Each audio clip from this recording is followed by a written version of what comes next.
All right, Yeah, I'm here we hyped up. I'm also sleep deprived, but I'm gonna work through it. Take my adrenochrome to wake myself up, so fully ready for the debate. Thanks for hanging with us, even though you're sleep deprived, man. I seriously appreciate you roughing it. And I want to hear more about that adrenochrome later. This sounds good. Yeah, I have a hookup. It's great. That's pretty cool. All right, here we go. With that, thanks for being here. In three, two, one, here I go. Hey, everybody. Today we're debating whether or not porn is bad for society, and we are starting right now with Daniel's opening statement. Thanks so much for being with us again, Daniel. The floor is all yours. My pleasure. Bismillah, alhamdulillah, salatu wassalam ala rasulillah. Thank you to Modern Day Debates and thank you to Vaush for taking the time to discuss this very important topic. I'm a Muslim and there are many religious and spiritual arguments against pornography, but I understand that Vaush and many of those watching are not religious, so I'm going to mainly stick to non-religious arguments for the purpose of the debate. The main secular argument against pornography is best explained by looking at the research of Nicolaas Tinbergen, a Dutch biologist. Tinbergen did experiments with butterflies. He realized that female butterflies attract males due to the eye-catching designs on their wings. So Tinbergen made some cardboard butterflies and painted their wings to be super eye-catching, more eye-catching than what would naturally occur in female butterflies. Surprisingly, the male butterflies would swarm the cardboard butterflies, even when real female butterflies were available. The males would ignore those females and instead keep trying to mate with the cardboard. Tinbergen called this a supernormal stimulus. By artificially enhancing the normal, Tinbergen could fundamentally transform the behavior of the butterflies. Basically, he tricked the butterflies to abandon the females and instead spend all their time trying to mate with cardboard. And of course, if those exciting cardboard butterflies were not removed, then those males could never reproduce, and as a result, the entire butterfly population would die out. You see where I'm going with this. Pornography is the exact same thing. It's the exact definition of a supernormal stimulus. That's not my conclusion, by the way. That's the conclusion of neuroscientists and behavioral psychologists. That is one of the biggest harms of pornography. It derails normal human sexuality in the same way that colorful cardboard can derail butterfly sexuality.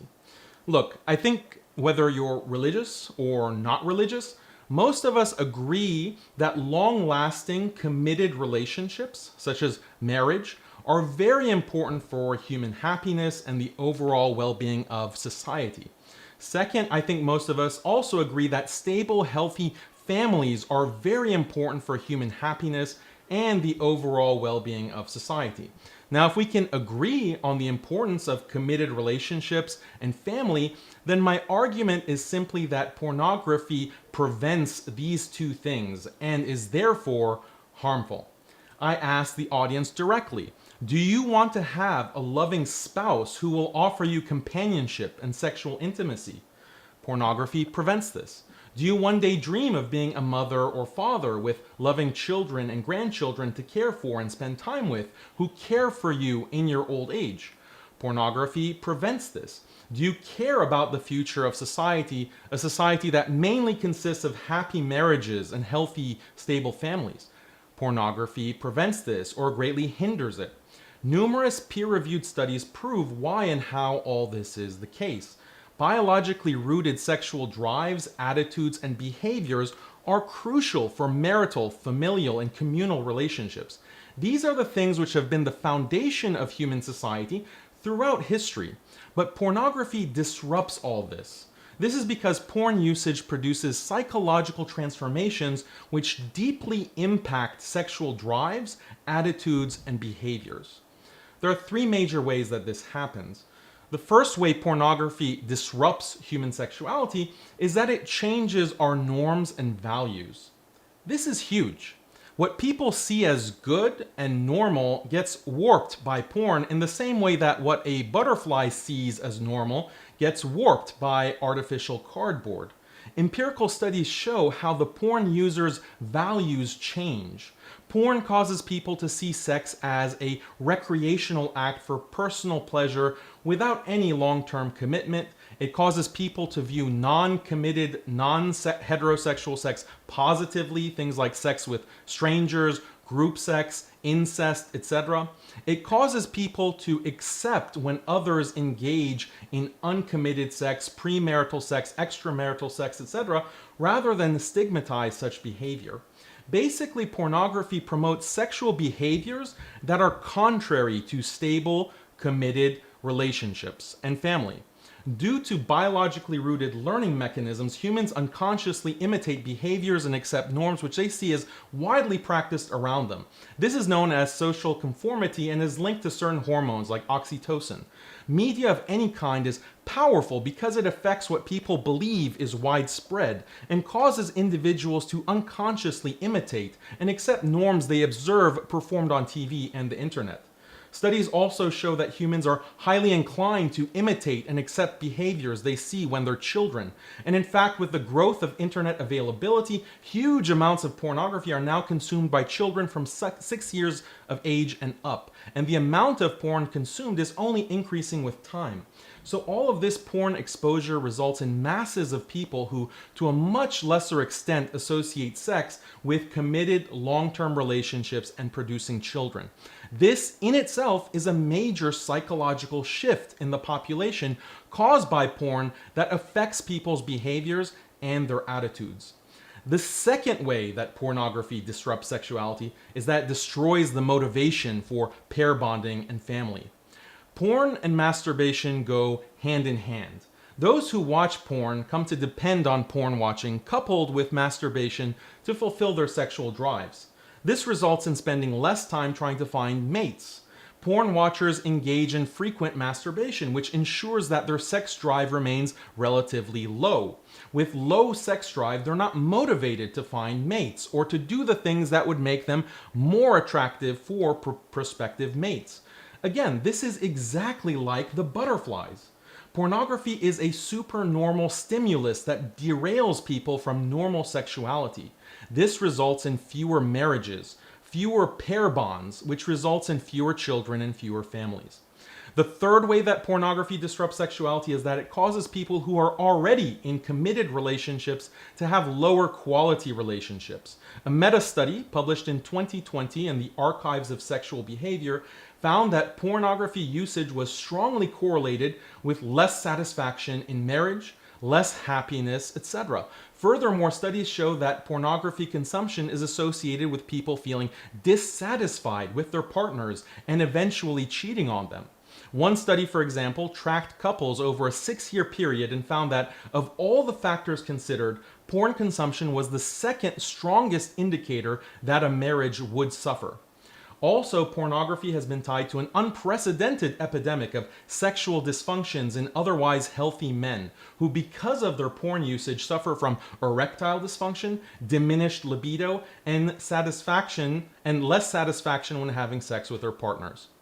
So these are 3 major ways pornography usage harms pair bonding and family. To make matters worse, neuroscientific data shows that viewing pornography leads to addictive behavior akin to the use of hard drugs like cocaine. Addictive behavior produces massive changes to brain structure, including structures related to self-control and desire. This does not happen with behaviors like breathing or drinking water, but it does happen with the use of drugs and pornography. Addictive behavior like porn watching has especially powerful effects during childhood, as the child's brain is more malleable in terms of neuroplasticity. The average age which children are exposed to porn nowadays is 10 years old. Now consider this. If I asked you whether it is bad for society if a drug as addictive as cocaine or heroin were freely available to the masses, including young children, and it was easily accessible, wouldn't you think, wow, this is really bad for society? This is exactly the situation with pornography. In many countries throughout the world, large percentages of of adults have never been in a relationship and remain as virgins. I In have to check. Japan, What time are we on? in Japan, for example, We've according to got government about data, a minute and 15 seconds left. Just making sure. yeah, the moderator usually says that. In Japan, for example, according to government data, about half of single men and women under age 34 are virgins, yet Japan has one of the highest rates of porn consumption in the world. Other countries have similar trends. Marriage and family are collapsing the world over. Not all of it is due to pornography, but porn has played a significant role. To conclude, I just want to note that Islam has unique and detailed rules about relationships, gender roles, dress, that promote stable, loving families and marriage. Islam provides a detailed blueprint for marriage and family, and this has never been as important as it is now simply because people's understanding of gender roles, marriage, family, sex have been warped by modernity. I just want to make this point because my message is not just that porn is destructive. It's one thing to point out the disease, but it's also important to point out the cure. If you want a proven model for marriage, family, and community, Islam provides that. Thank you. Time. With that, we're going to kick it over to Vaush for his opening statement as well. Want to let you know, folks, if this is your first time here at Modern Day Debate, we are a neutral platform hosting debates on science, religion, and politics. We hope you feel welcome no matter what walk of life you are from, whether you be politically left, politically right, Muslim, atheist, Christian, you name it. We are glad that you are here. Thanks for being with us. And hey, if you haven't yet, hit that subscribe button as we have many more juicy debates coming up. For example, tomorrow night, is religion harmful? Tom Jump taking on Jung for the first time. It's going to be a great one. Hit that subscribe button so you don't miss those upcoming debates. And with that, thanks very much, Vaush. The floor is all yours for your opening statement as well. Thank you. Ooh, we got a lot to go over. Muslim men, of course, being such coomers that they need morality police to make sure women aren't exposing their faces because they can't control themselves in the presence of female flesh. I don't know if that's the healthiest attitude one might take towards, the opposite sex, but whatever template we want to go with. All right, so the problem with everything that you just said, in addition to a collection of statistical errors like the correlation causation one, which is a classic, to the it's different therefore bad one, to the we're not considering the implicit alternative to porn, which is the social resources which would be required to entirely ban porn, something that has never succeeded anywhere in any country on earth since the advent of the internet. Leaving aside all of that, it doesn't matter because at the end of the day, you're only using empirical metrics as a way of supplementing your real position, which is a fundamental ideological opposition to morality. We'll get to that, but first we can take apart the other bits. So a lot of this was correlation causation bullshit. A lot of the stuff surrounding the research into porn addiction provides results which are comparable to a great many things that humans have potentially unhealthy relationships towards. Food, for example. Depending on a person's relationship to food, which is regular old food, not even drugs, they can have incredibly destructive outcomes, addictive behaviors, life-ruining stuff. No one would ever talk about banning food, of course, because it's a fundamental human necessity. But if you take a look at how we interact with a great many things, you'll find similar patterns. When humans like something, we have a tendency to fall into habits of engaging in it to an unhealthy extent. This has been the case for all of human society. It's not new. The reason why we hear about this with regards to pornography so often is A, moralistic opposition, and B, because the advent of internet pornography happens to coincide with another demographic change, and people tend to conflate their outcomes, namely the fact that the birth rates are falling and marriage is becoming less popular. It should be noted, of course, that I don't think marriage is in and of itself a necessary institution. It's not inherent to the human character. We were running around just fine as Neanderthals, clubbing, I don't know, snow leopards and not marrying people. Whatever form of social organization people want to engage in is the one that I support. And I think it's entirely possible to simultaneously support healthy relationships without trying to bring the long arm of the state down on pornography, an act which in every country which it has ever been practiced has led to incredibly authoritarian outcomes, something which I am principally opposed to. At the end of the day, humans exist for the benefit of humans. Some people, usually of the authoritarian disposition, like to gesture at some nebulous social benefit that you can get out of forcing people to behave in a certain way. But often in doing so, they neglect to mention the human cost. For example, stable marriages are good for society because stability in general is good for society. I mean, even if marriages involve three people, if those were stable, they would be good for society. But one of the big reasons why marriages have historically been so stable is because women have had no political rights. You need look no further than the Muslim world to see examples of this. Of course, your marriages are stable. You can't get a divorce. People are married off sometimes before the age of 18. Arranged marriages where people are pressured out of their social spaces and communities if they don't follow the orders of their parents and marry the people that have been lined up for them. Of course, you have stability there. It's because you have no freedom, obviously, you know. It's like bragging about the stability of like the Nazi German hierarchical order. Well, of course it's internally stable. They get shot if they don't follow it. Um, you see this all the time, especially in American history. You know, being an American, of course, I'm biased towards those discussions. But you see people going like, "Oh, yes, well, people, you know, nowadays everyone's getting divorced, and women initiate most of the divorces. If they want a divorce, good for them. You know why they weren't divorcing before? Because it wasn't legal for women to open their own bank accounts up until the 1970s, at least not consistently. Of course, if you put a gun to people's heads and force them to behave in a certain way, then you might get generally reliable outcomes in that one metric. But that doesn't mean society is better. It means it's worse because people's freedoms are being infringed on. They're less happy, less able to act. You get a nice, clean, pretty slate from the outside. And I think that's what you want, right? Like, that's why you were touting Islam at the end there. Gender relations in Muslim countries are fraught with bias and bigotry, rape, legal oppression. Um, but it all looks nice and clean from the outside because you get to keep your divorce rates at zero, you know, looks nice and consistent, nice and clean. But society is not experienced from the top down. It's experienced from the bottom up. We have to consider what people actually want. And what people want off to porn. They love to porn. It is a undeniable fact of the human experience, one which has been around for hundreds of years in whatever form pornography has taken, that people like cooming.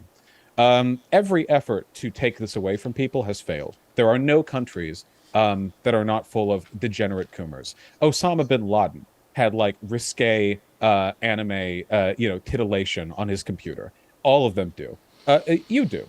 They all do. Everyone does. It's a fact of modern life. Some people pretend they don't when they're LARPing as some kind of like tradcath or whatever. But you know, in reality, where we all live, the idea of like eradicating this from the public space is entirely unrealistic and would only be done to suit some kind of city skylines-esque top-down paternalistic idea of authoritarian goodness, where if you can line everyone up like Tetris blocks and they behave the way you expect them to, you get some kind of positive outcome on paper. If you want to help people who have porn addictions, by the way, there are lots of things you can do to like meaningfully improve that. Porn addiction is a real problem, as are many other kinds of addictions. But as somebody who favors drug decriminalization, I don't think the state is the solution. Has it been the solution for drugs? No. We have an unprecedented drug problem here in the States, despite committing tens of billions to fighting it. If you really want to help people, you have to try to find what it is they're actually looking for and provide that to them. A lot of porn addicts are suffering from a kind of social alienation, which I think is brought about by capitalism and some other factors. Drug addicts lacking in appropriate medical care, job opportunities. There are a number of things. We can walk, you know, down any street in Midwestern America and see the consequences of our attitude towards drug criminalization. Let's see what we can actually do for those people and for porn addicts as well. You know, we'll see what we can actually do for them. There are plenty of metrics by which we can improve their lives. You got it. And with that, we're going to jump into open conversation. Want to let you know, folks, if you happen to have a question, feel free to fire it into the old live chat. If you tag me with @ModernDayDebate, that's one way to do it. As well as if you put it in as a super chat, those go to the top of the list. And also want to ask that your questions would be germane for the topic that the guest prepared for. With that, we're going to jump into this open dialogue. Thanks so much, gentlemen, for being with us. The floor is all yours. So I wanted to address some of these points. Sure. You Let's go one mentioned- at a time. I like talking. Okay. I'll try to be respectful of equal time. So the first point, correlation is not causation. I agree. But there are many studies that are longitudinal in nature that actually do indicate causation, right? So that is, there are many studies that I kind of alluded to in my opening statement, which I'm happy to go over if you want more details. But some of them, yes, they are cross-sectional, and therefore it is correlation or causation. Doesn't imply causation, we can't know. But some of them, many of the most significant, are longitudinal, so they do show causation over time.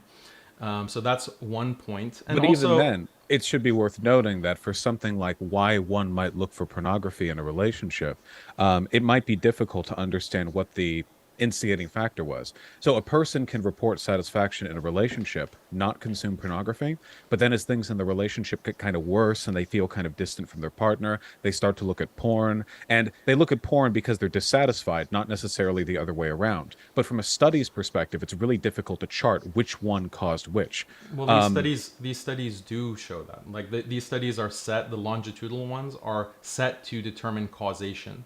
So I'm the familiar with the researchers. limitation of longitudinal studies. They don't make the correlation causation fallacy disappear. They can track behaviors over long term, but when you're talking about nebulous characteristics like psychological influence, it is legitimately very, very difficult to parse out what is happening and why. I mean, It this is. is yeah. There are you can say that about any kind of factor that you want to study in science. It's hard to parse out what is actually the causative factor. So the job of the researcher and the scientist, in order to publish peer-reviewed research and say, hey, pornography actually leads to relationships breaking up, it leads to higher dissatisfaction. Part of the barrier of whether this is publishable research is to justify that through statistical means, through all kinds of experiment setup, double-blind studies. All of this is part of the research process. So I don't see Of how what course. you're saying disagrees with that. I'm But fully let familiar with the research process. I have a sociology degree. The issue is that for something like this topic in particular, self-reporting is the only metric by which you can measure something like the health of a relationship. If people self-report, say, on the cause of their porn usage, you're also relying on their degree of introspection, which is not reliable. But when you're looking at the development of these things, people don't really have a great assessment of why they act the way they do. And I have seen a good deal of research on pornography and its effects on people. And obviously, I don't want to debate with you like specific studies because then we get really in the weeds in a broad topic. But I'm only pointing out that, like, from what I have seen, the idea of a sort of consistent direct causative relationship has not been demonstrated in the research that I've looked at. Certainly there are relationships, I wouldn't deny that. Even if there were causative relationships, I don't necessarily think that's a defeater for my positions. But it is complicated. I only mean to say that because it can be very easy to paint a consistent and clear brush when looking from afar. I mean, I agree that it's complicated, but all these studies are showing that there is a negative impact to relationships, but we can put that point aside. I would also, if you want to look at causation, there are biologically rooted mechanisms that are causal in nature that I described, because pair bonding, and pair bonding is not something that's only valued by Muslims. Like, this is something that every society throughout history has valued, even if they haven't technically called it marriage.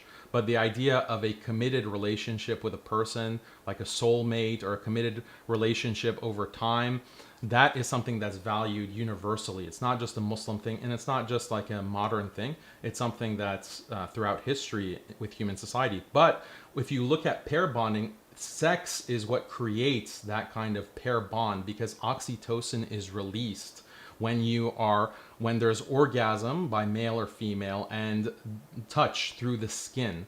The skin touching is what generates oxytocin, and that's something that does not exist with masturbation to pornography. You cannot create that kind of pair bond. And That the doesn't thing about exist for any kind of masturbation, though, whether or not you that's have true. pornography. That's true. I agree. Well, then that's But fine. You masturbate from time to time, and it doesn't contribute to your um, God-given soulmate potential. no, it And then does. one It day has you a, do lay into a girl, and then it does.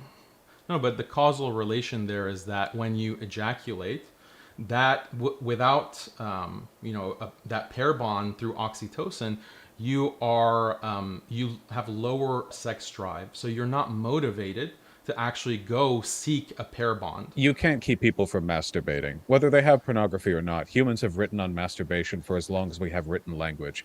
If you plan on making that illegal, I don't know how you would do that. Some kind of 1984-esque Well, telescreen in every living room. Probably best to leave people to themselves, in a legal sense. Well, I do want to distinguish porn plus masturbation as its own distinct phenomenon because of this whole supranormal stimulation that is created through pornography. This is it's habit forming. It creates this frequent masturbation, which results in frequent ejaculation. So So I do think it. it's So good. that It's good if for you're your prostate. perpetually the the goodness for the prostate is just through ejaculation, which you can get through many other means other than masturbation. But the I don't. point is that But the your what you lower just sex said. drive makes you less motivated to actually go seek out a pair bond or relationship, whether you want to get married or not. Like But the the stats lower on the stats sex on the drive. stats on yeah. So when we We'll look keep at trying. We could. sorry, We're sorry, we're both I'll on a shut up. narrow bridge here. No, I'm just saying I'll like that shut would up. Sorry. apply to any masturbation, right? Like if you're like it lower sex drive, a disinterest in seeking out a sex partner. I feel that after I jerk off, whether I'm looking at porn or not, you jerk off once or twice a day or whatever, like God intended us to. But that's just life, right? Like I think that for most healthy people, like you can jerk off one day and then want to like fuck somebody the next. I feel like there's like a quick rebound on this. Some people have lower sex drives, but I don't think the ability to masturbate, like because we've always been doing that, right? Like monkeys do that. Yeah, I follow what you're saying, and I agree that masturbation has existed way before pornography. But do you agree that pornography is a different kind of stimulus? Like it is a heightened kind of stimulus, just like in the butterfly example. Like it's because of and the factors that the researchers point out is that pornography has this kind of accelerated novelty because people can access lots of different kinds of pornography that has not been possible like historically because of the lack of technology, like Yeah, we got lack of wacky stuff these days. No, I agree. It's a more a more extensive kind of erotic stimulation than anything your imagination could conjure up. Like, or at least it has the potential to. Like it's a quick template to that. But I would say the same thing about like candy.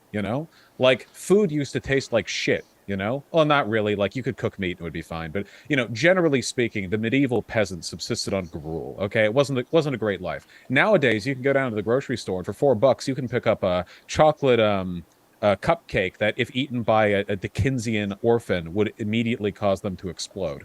And people get fat off that shit, right? Like it tastes so good, people get hooked on it. That's a real problem. A lot of folks are fat over that. But you No, I can't agree ban the with you. cupcake. It's just you have to learn to live in a world where those resources are available and teach people to be moderate about it. I completely agree with you that this is like the same kind of argument applies to certain kinds of food.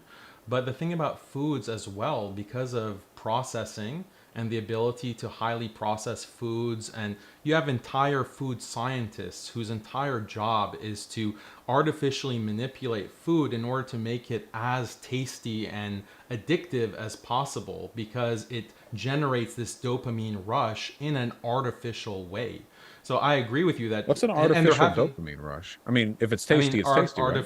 artificially induced because the natural food, like if you picked up, even like with, even white sugar that you're using in desserts like a cupcake, the processed version of the cupcake has been actually over engineered to artificially induce even more dopamine, which is why a lot of people are addicted to junk food, and certain governments have wanted to curb, this kind of processed food because it's making the population obese. This is actually a perfect analogy to So, pornography. would you want to ban chocolate cupcakes? Artificially engineered. Well, all food Yes, you I get at would. the grocer right now is artificially engineered to some extent. Outside of like the Oh, tomatoes or whatever, some degree of processing goes into almost everything we eat for preservatives' sake, or because, well, I mean, hell, a lot of the yeah. fruits and vegetables we eat are GMO. Like they literally got engineered at the DNA level to be tastier to us. So depending like where you draw the line, because that's the question, right? It's like where do you draw the line? Because we've had wood carvings of people's faces since thousands and thousands of years ago. Depending on how far back you want to go, pornography has been around a long time. So when did it get too far, right? Was it when the video file came about, like 240p? Um, But you can there's measure this. It has an empirical effect. Like you folks can have gotten measure. fatter lately. I know, because for the same reasons, like so for the same reasons that people are being addicted to pornography, they're being addicted to other artificial stimuli. Video games are another example. Food is another Wait, example. how much But stuff in the many, world do you want to ban? Just out of curiosity. Video games, food, no, I movies, I didn't. assume? No, I think that these are all of different moral categories. But when it comes to video Wait, games, why? or not moral categories, but having different moral weight, I would say. But I mean, my argument doesn't depend on that. I just want to point out that with like app developers develop apps to make them as addictive as possible. I think this is very harmful to society because people can't put their phone apps, can't put down their phones because these apps are hooking them in the same way that casinos hook gamblers because of their slot machines, like specific ways that they designed the casino to play on these biological, psychological proclivities of the human mind. So I agree with what you're saying. There are things that people do in food production or how they design gotcha games or what have you, where I think that it goes beyond a desire to produce a product and it goes towards an effort to prey on people's addiction receptors. I think that's a real issue. But the problem is, where do you draw the line? When it comes to food production, I can think of maybe a couple of processes by which you could say, okay, maybe companies, you can't use this chemical, go the extra 1/100th of a cent more expensive per unit produced, and we'll call it there. When it comes to how the gotcha games or casinos are done, you can think of like common sense legislation to try to curtail some of the more extremely addictive predatory elements here. So where's the line on pornography? Because so for me, as somebody with an entirely healthy relationship to pornography, if I want to look at fat ever, I can just look at the fat and then I can just go, ah, some good fat, and then I can just, leave, walk away from the computer. I don't know what would constitute like a pornography addiction, like line where none of this, but like the other stuff is fine. What about people who draw fat, right? I mean, depending on how abstract the drawing is, you've got, a bunch of junior pornographers doodling in their 8th grade notebooks. I know that I was at the time. I guess my question is like, where do you like what you're in charge? You're the Ayatollah. You're the what's the big guy? The biggest guy, like the Pope. In Sunni Islam, there's no biggest guy, but in Shia Islam, I'm not Shia, I'm Sunni, so. Okay, then okay, then not that. Whatever, the big guy, all right? What law? Is it just like you put a drawing up of two circles with smaller circles in them and they just come and shoot you? Like where would you draw the line?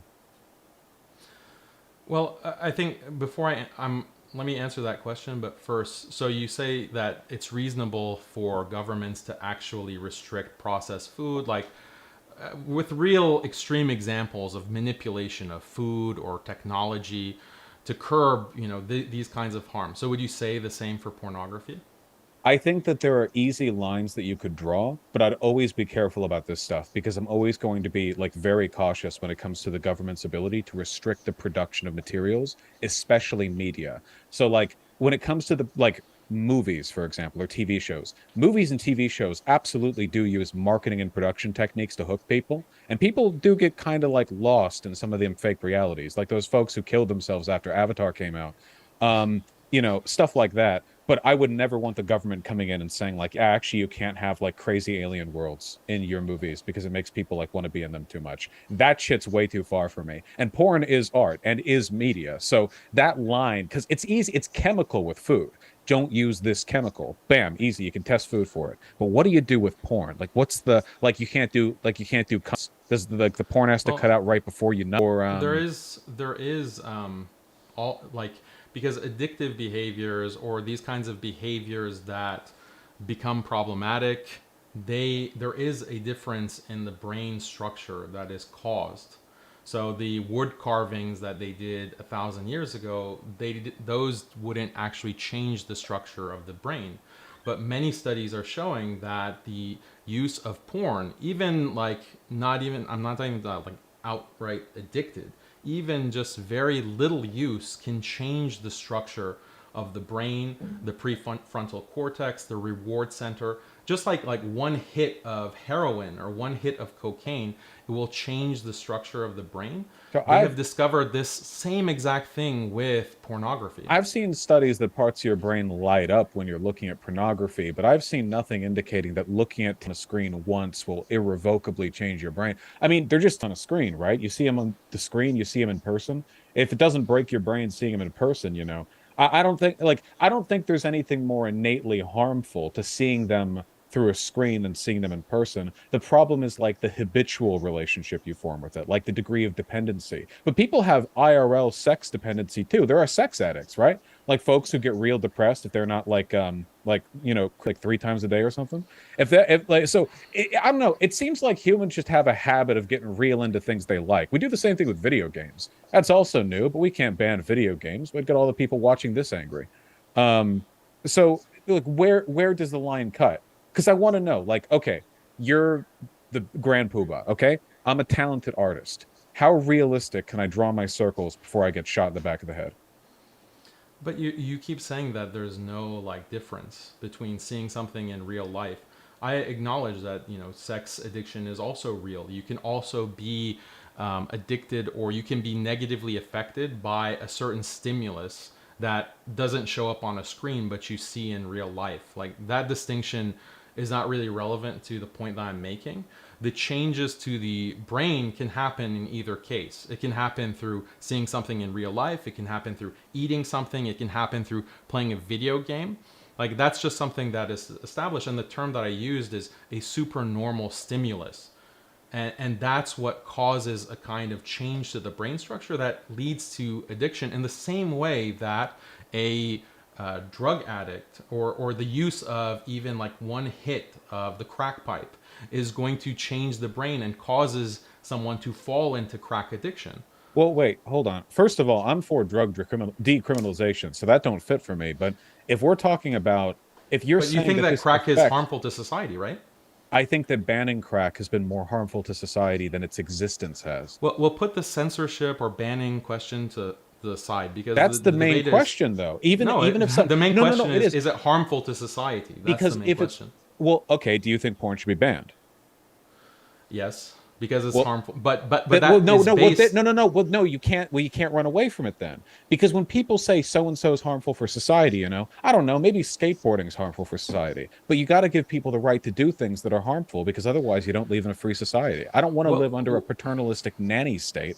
The real question is, does banning something that is potentially harmful to society produce better outcomes than allowing it to exist at all? The drug war in the United States is a pretty resounding answer to that question. We have not cut down on drug use, but we have increased human misery and spent a lot of money doing it too.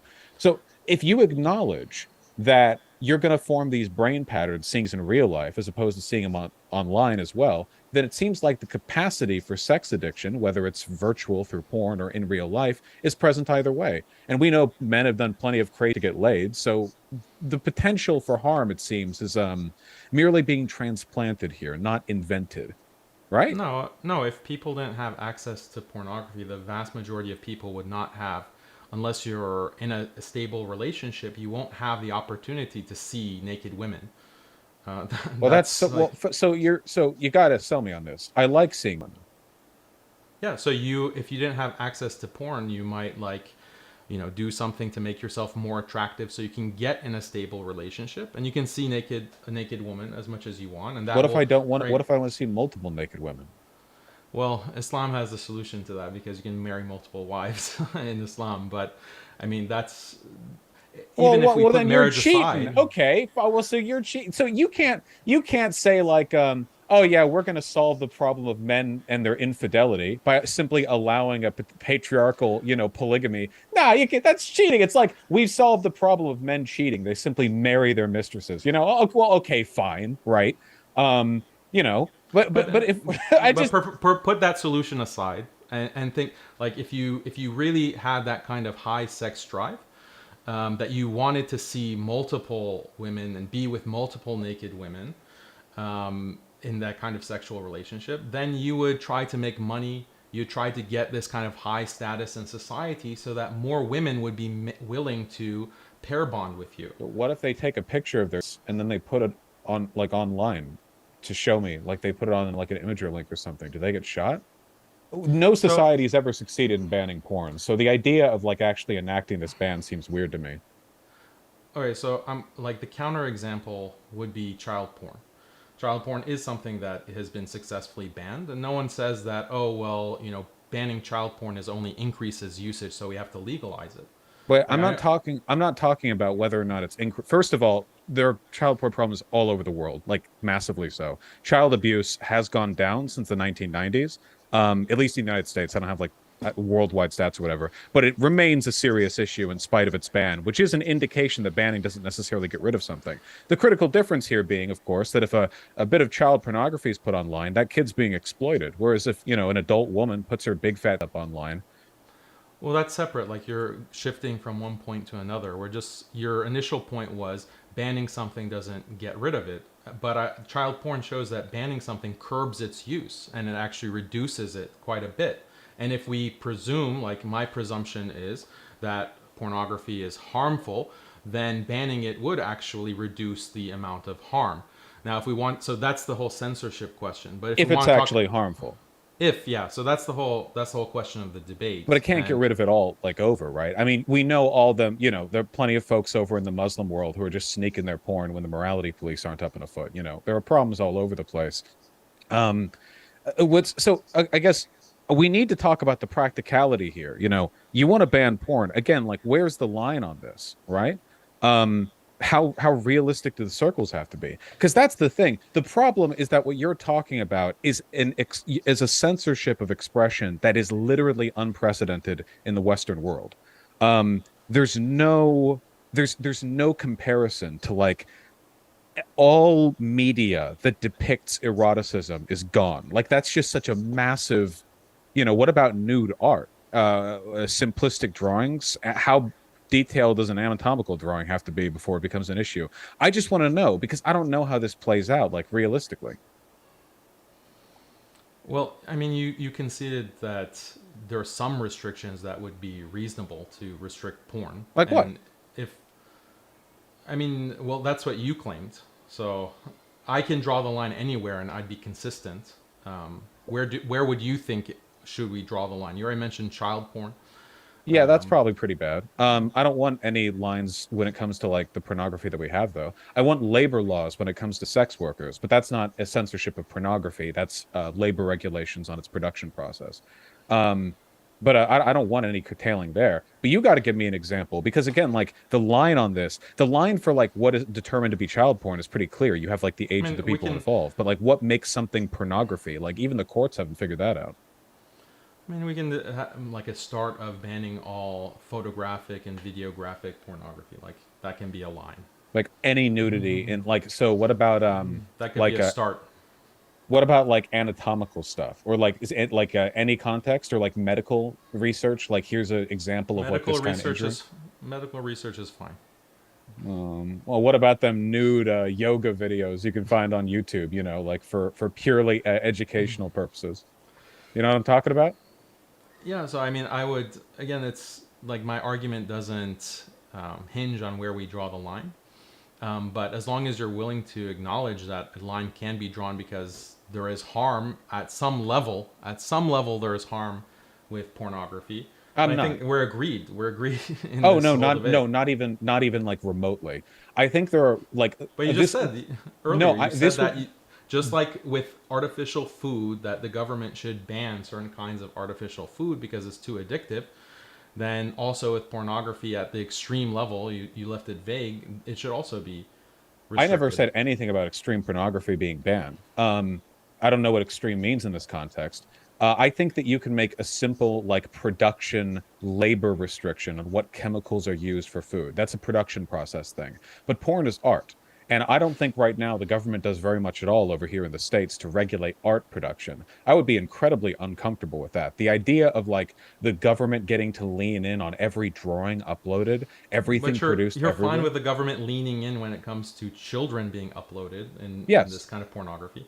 So it's not like a technical issue that can't be solved.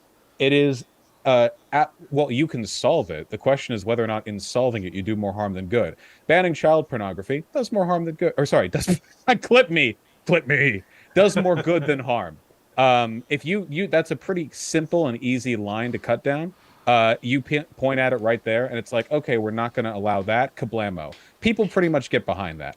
The problem is when it comes to like the right for a free citizen to just put their rights up online. When we talk about banning child pornography, it's because then kids are getting hurt. But if some lady wants to put her on the internet, the only harm that you can point to is some kind of nebulous social degeneracy, which I would never support a law being made No, to crack down on. but my argument didn't appeal to degeneracy. My argument appealed to the value of pair bonding and the value of You were family. advocating polygamy like 5 minutes ago. Yeah, it's totally wholesome. I Okay, want to go. Degenerate. this is very I want much to a jump you in. thing. You can't pair bond through No, no, but polygamy. no, but the example I gave is imagine like you're in a society that does not have polygamy, but also pornography has banned. Look at the benefit that is attained. I don't think People there's any have benefit. Well, let me explain it to you. Like, you have people who have this natural sex drive. They can't get this kind of release from pornography. They can look for a mate, and they do that by, improving themselves, making themselves attractive to a potential mate. So this improves society. What's wrong with convenience? You form a pair bond with someone in a loving relationship. You are happier. You're more Okay, satisfied. so You wait, produce children. the You problem is produce right children who now. will take care of you, that you So can wait, love, and stop. You're all of this is narrativizing. No, no, no. You're narrativizing right now. You're running off to the sunset. Couple of problems here. First of all, this is like arguing restaurants should be banned, so people have no choice but to cook food at home, which will teach them cooking skills and improve society. It is true that it's cheaper and more learned to cook all your food at home, but frankly, I don't want to, and I do want to see it online. I don't think it's like good to restrict human artistic and social development because you believe that there's some kind of like old world social benefit to curtailing certain behaviors that are only harming society in direct ways that translate through human freedom. Also, the idea that people form loving relationships because pornography is not around, this isn't true at all. People love to talk about how like the relationships used to be better. That's not true even remotely. We have documentation that goes back to the literal Middle Ages about desperate women trapped with abusive men, about like spousal violence.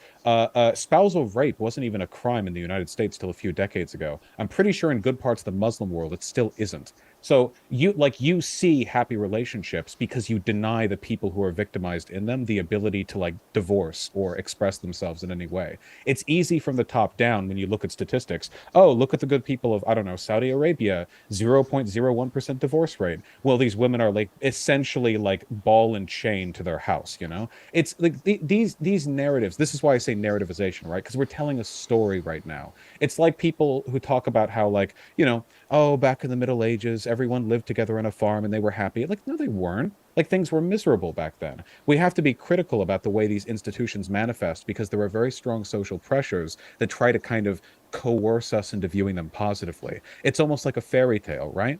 At the end of the day, there are plenty of things that can get in the way of a person and like a happy relationship or a marriage. Those factors have been present for basically all of human history. Some of them are less prominent today than they used to be, some are more prominent. And I think the best way to handle this is to try to give people what they want and make people want to make the healthy choices for themselves rather than denying them the ability to make a choice at all, because But that that's the thing, never like works. if you give people whatever they want and appeal to their dopamine, circuitry in the mind, then you can give a child all the candy it wants to eat, and it'll love it. It'll be We're very not convenient children. well. Let me finish We're because adults. I let you give your piece, but the same kind of thing can happen with adults, just like with drug usage. Like, drug usage is something that you want to reduce. How you do that, there are many different approaches that you can take. You can take criminalization, you can take educational programs, but Decriminalization. or whatever, but everyone recognizes that drug usage is bad. And you don't just tell people that, oh, well, here's all the heroin that you want, here's all the cocaine you want, just practice enough willpower and that's going to solve the problem. No, that is a very destructive No, type but of that's approach to literally take. what we do. Wait, that's the effective method. Yeah.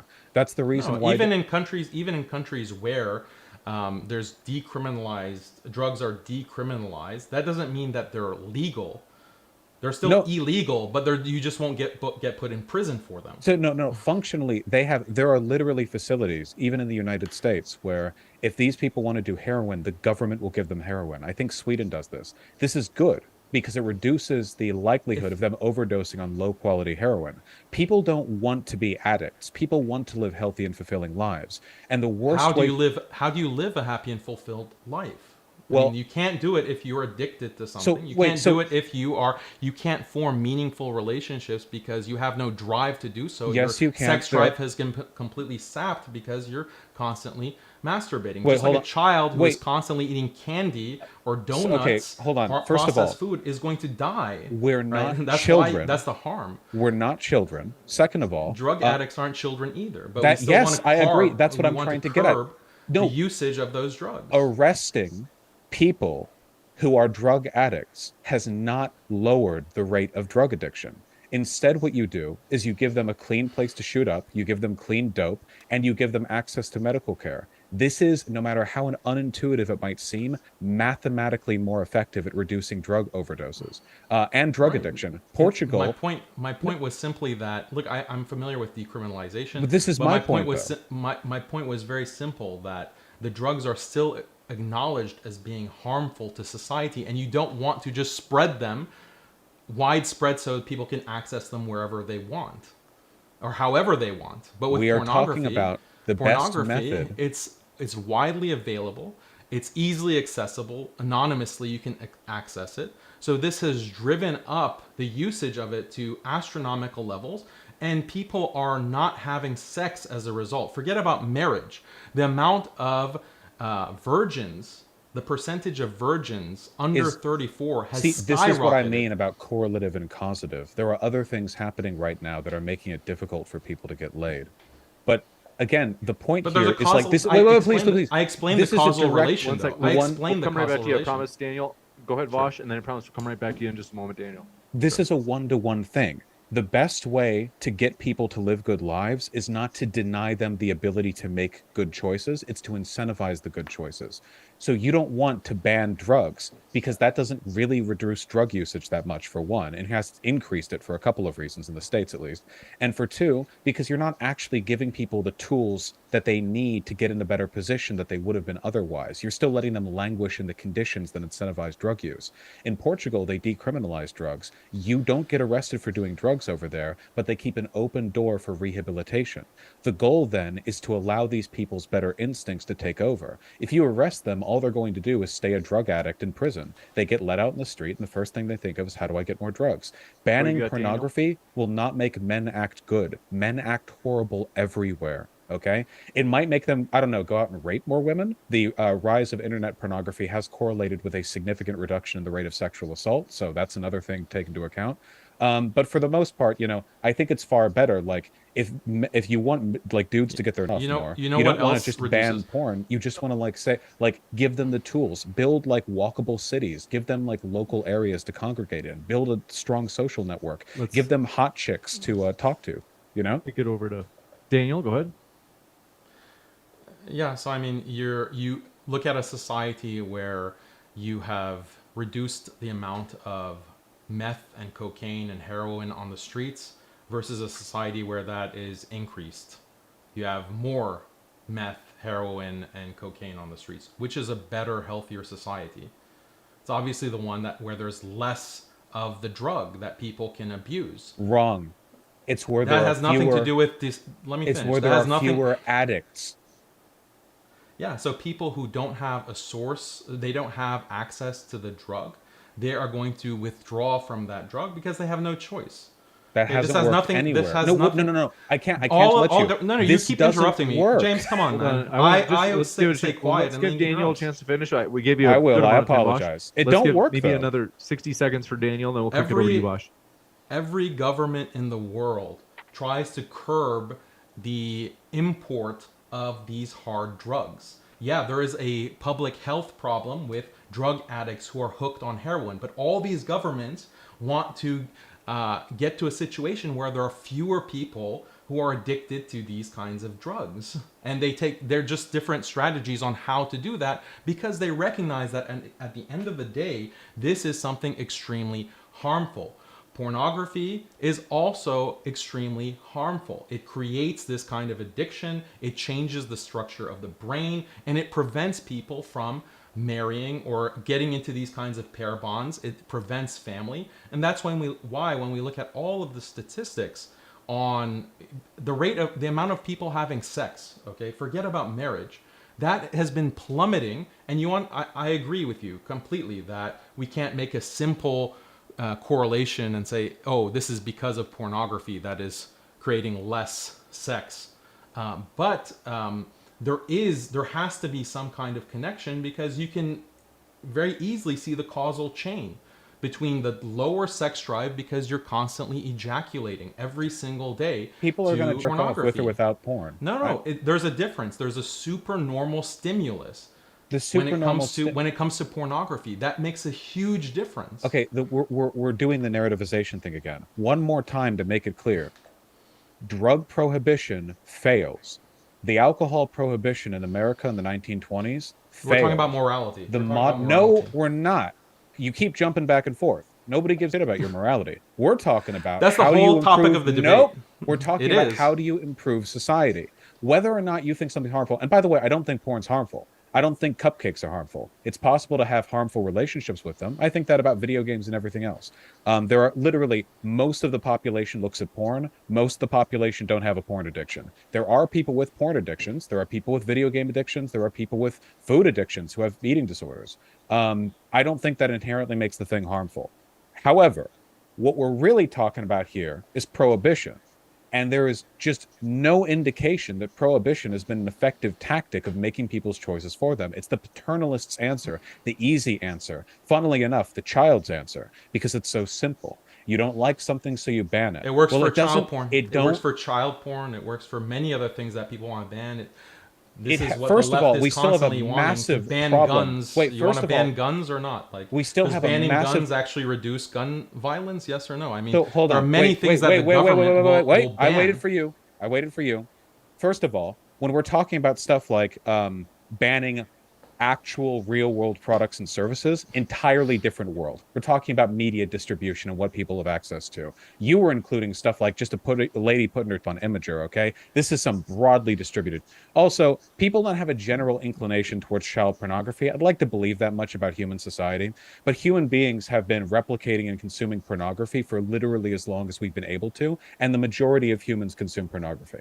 So in terms of like its widespread distributability, its prominence, this is an entire whole other scale. It's a lot like alcohol, something that's typically enjoyed, hopefully, by adults that almost all of them like or partake in to some extent or another, for which prohibition has failed historically. And it's funny you keep saying it's a morality issue when you're implicitly arguing in favor of the prohibition with this, gun ban or whatever. I think society. So okay, now you talked. No.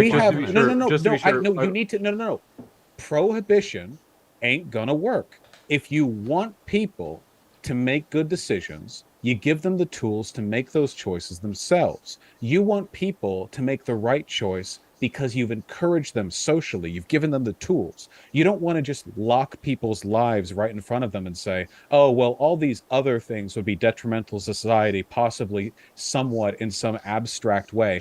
Oh, sure, maybe you could have a drink of alcohol, or maybe you could look at a lady's tits online and be fine, but some people wouldn't be fine. They might like it so much that they have a slightly bad relationship with it, or possibly a very bad one. So the state will shoot you if you look at these online, or something to that effect. This is a degree of abstraction which does not warrant state intervention. If you want folks to give them reasons to go outside and fight. Well, the problem is... really long narrative. Here, answer this question. Wait, first of all, you don't get the right to complain about long narratives. Flowing. Yeah, can we have 2 minutes or something? Why can't we just talk like friends? Because you keep interrupting me, that's why. Well, you keep going back to the narrativization, and you jumped in on me and you brought up the gun bans, and I think that's incomparable, so I had to cut that down. No, it is comparable. Or if ain't you want to limit it to, one second. I do want to jump into this. But gentlemen, forgive me. I hate to do this, but because it's something that we did for the first time ever tonight, I want to hear both of you guys' opinion on this. We put a poll in the chat to ask what particular topics people wanted to hear you guys touch on, so we can maybe do a quick refresher. And what we'll do is just 1 minute back and forth. So like literally, I'll set it for a 60-second timer. Is first of our 4 topics, the one that actually came out on top was, what about porn? Does it help lonely people. So, want to hear from both of you on this. I'll give you 60 seconds each. We'll start with Vaush. Floor is all yours. It's not necessarily whether it helps or doesn't help lonely people. It's more like it can be potentially helpful. It's just a matter of how they interact with it, right? Like you could argue that is it helpful for a person who lives in poverty to see movies depicting like wealth and luxury? I don't know. Do they get something from it? Do they learn? Do they experience and understand? I think the individual should be given the opportunity to make the decision as to whether or not they should be consuming it. If they think it's harmful and keeping them from going out and getting real pussy, then that's bad. But like 99% of the people watching this right now are lonely. Would you appreciate the long arm of the state coming in and telling you what's good for you? You got it. Daniel, what about you in 60 seconds? Yeah, so lonely people need motivation to go out and make social connections. And right now, technology is creating a situation where people have these pseudo relationships because of social media, because of video games, because of these artificial communities that trick the brain into thinking that you are interacting socially with others, when in reality it's just a poor substitute for the real thing. If people didn't have these kinds of substitutes, they would be actually motivated, as is human nature, to go and make connections with other people, to pair bond, to get romantic with others, make friends, have a real community, have real social connection. That's what's been happening for the vast majority of human history. It's only now, is it a coincidence that loneliness has been skyrocketing now that we have all of these pseudo relationships through social media, pornography, technology, and so forth? So should we ban the internet? I do want to jump into this next question because there were several topics. This next one was. Wait, this is Q&A section? This is Q&A session? Not yet. It's just like a speed round. I just wanted to reset you guys, to be honest. But it is. I did do the poll. This poll is real. So this poll, the second one is they asked, what about the treatment of the porn actors or actresses, whatever you want to call them? Are they treated decently? We'll give you Vaush 60 seconds, and then we'll go to Daniel. No, of course not. We live under capitalism. Right now, a ton of the products that we use are literally made by like sweatshop workers and slaves around the world. No, of course not.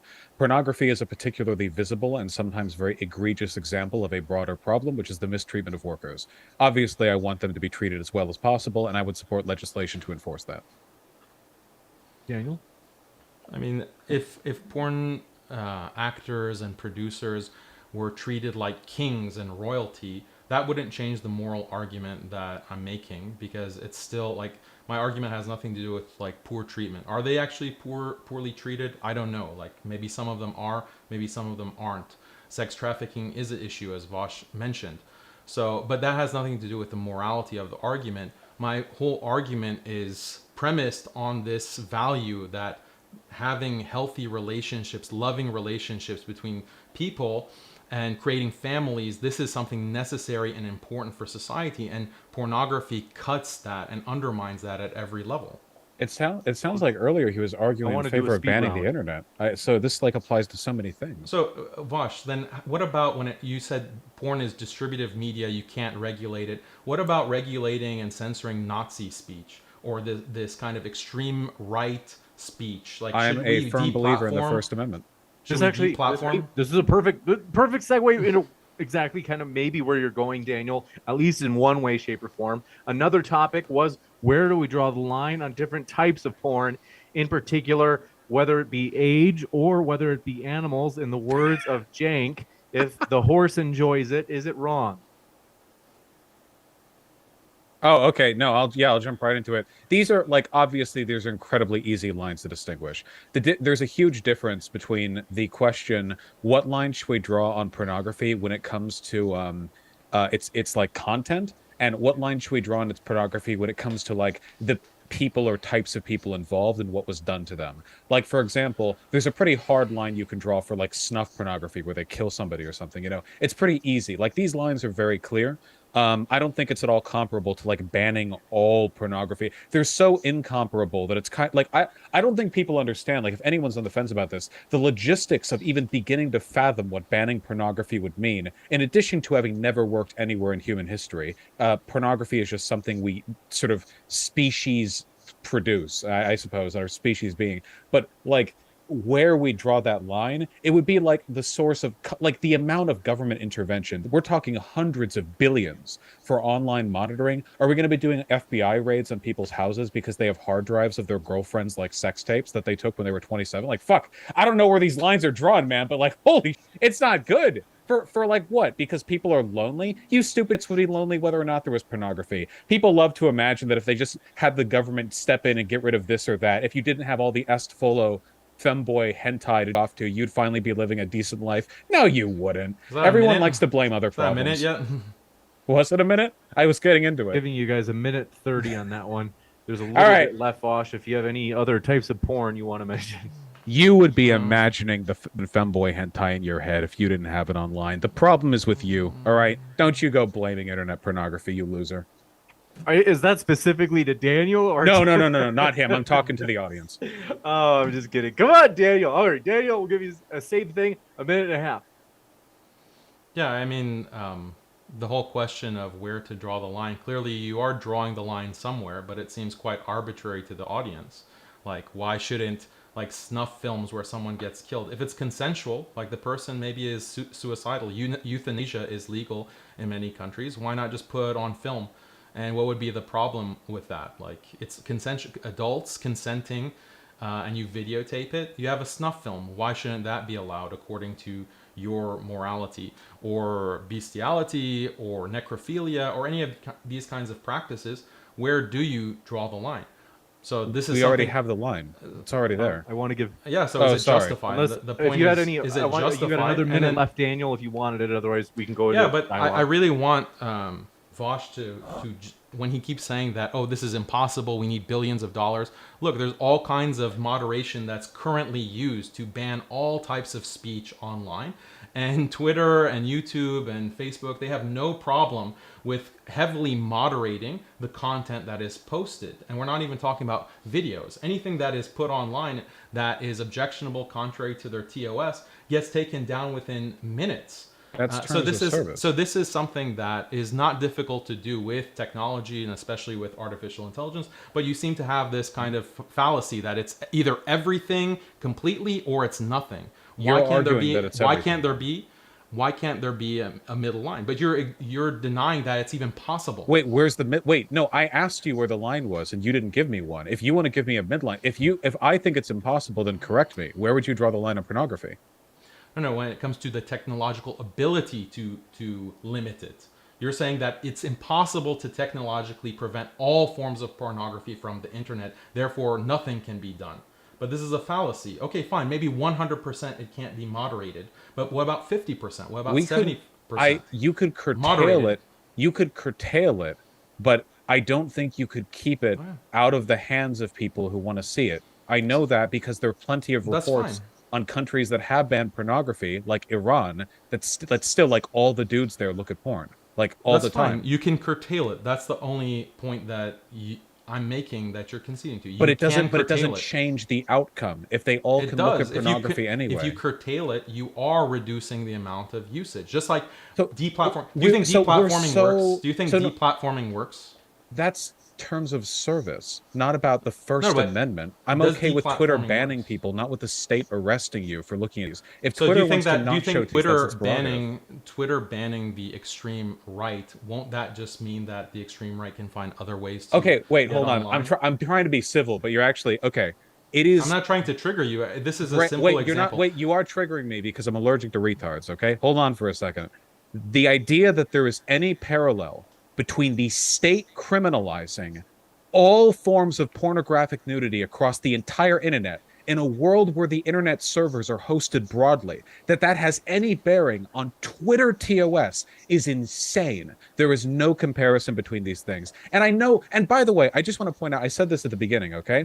You don't actually care about the effects pornography has in society. You're religious. I do. Your opposition is principle. No, if I could find it is principled, but it's also based on society and effects on society. Let's bring it into 60 seconds. Go ahead, it's principle first. If there were studies indicating, for example, that the presence of gay people doesn't detriment like society in any way, you would still be homophobic. And I've seen your site. I know you are. you're not evidence driven, which is why you abuse evidence when you attempt to use it. I cited plenty of Porn evidence. is not One sec. You harmful cited for the none. One vast sec. majority of people. Wait, what citations have you made here? Porn Should I is read them not out? harmful for the vast majority of people who consume it. Plenty of It people is. have harmful relationships with stuff that you see all around the world, like video games or food.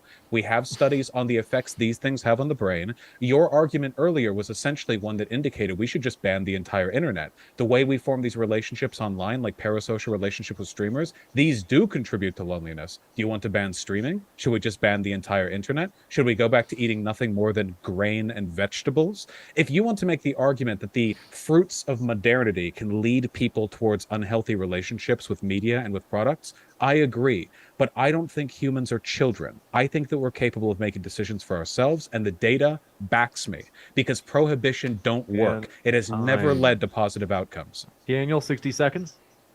Wait, how come he gets as much time as he needs, but I get 60 seconds? I back? just gave him Let 60 me. seconds, I can assure you. I really did.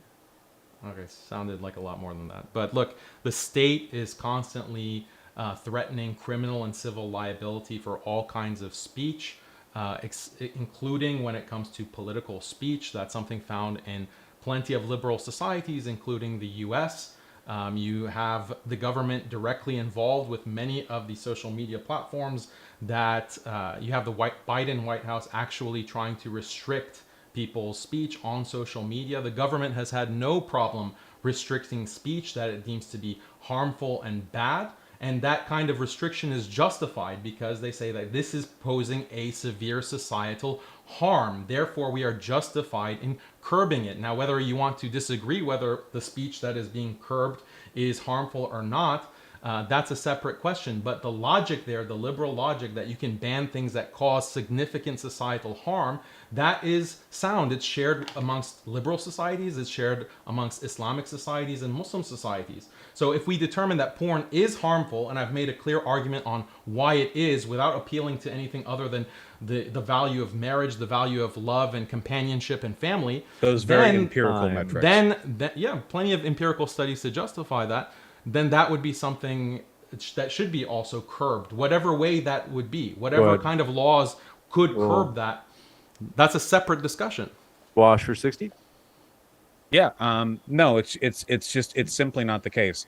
People like to fearmonger over pornography in particular, but all of these arguments apply to all of these products of modernity to varying extents. That's why he won't answer like directly, should we ban the internet or whatever. All these arguments, he wants to talk about the effects of ejaculation. People are jerking off without porn, you know? You want to talk about the effects of people like forming emotional pair bonds with people they're not in direct relationship with. Say hello to dancers, models, TV actors and actresses, and people you see out there on the street. You want to talk about infidelity? We have plenty of evidence to indicate that infidelity goes back way before internet porn does. People fearmonger because, again, people are like lonely and desperate, and they're looking for any opportunity they can get to like find the problems with their life. And people who want simple solutions to those problems will always defer to the authoritarian answer. They'll say, what if the government just banned it? But when you grow up and look at the actual effects of prohibition worldwide, you see pornography and rape is incredibly common in the Muslim world. You see that the United States war on drugs has led to a decrease in drug usage and has made the problem worse and has been very expensive.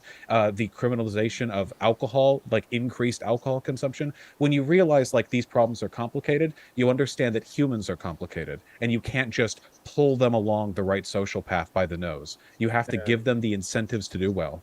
Daniel.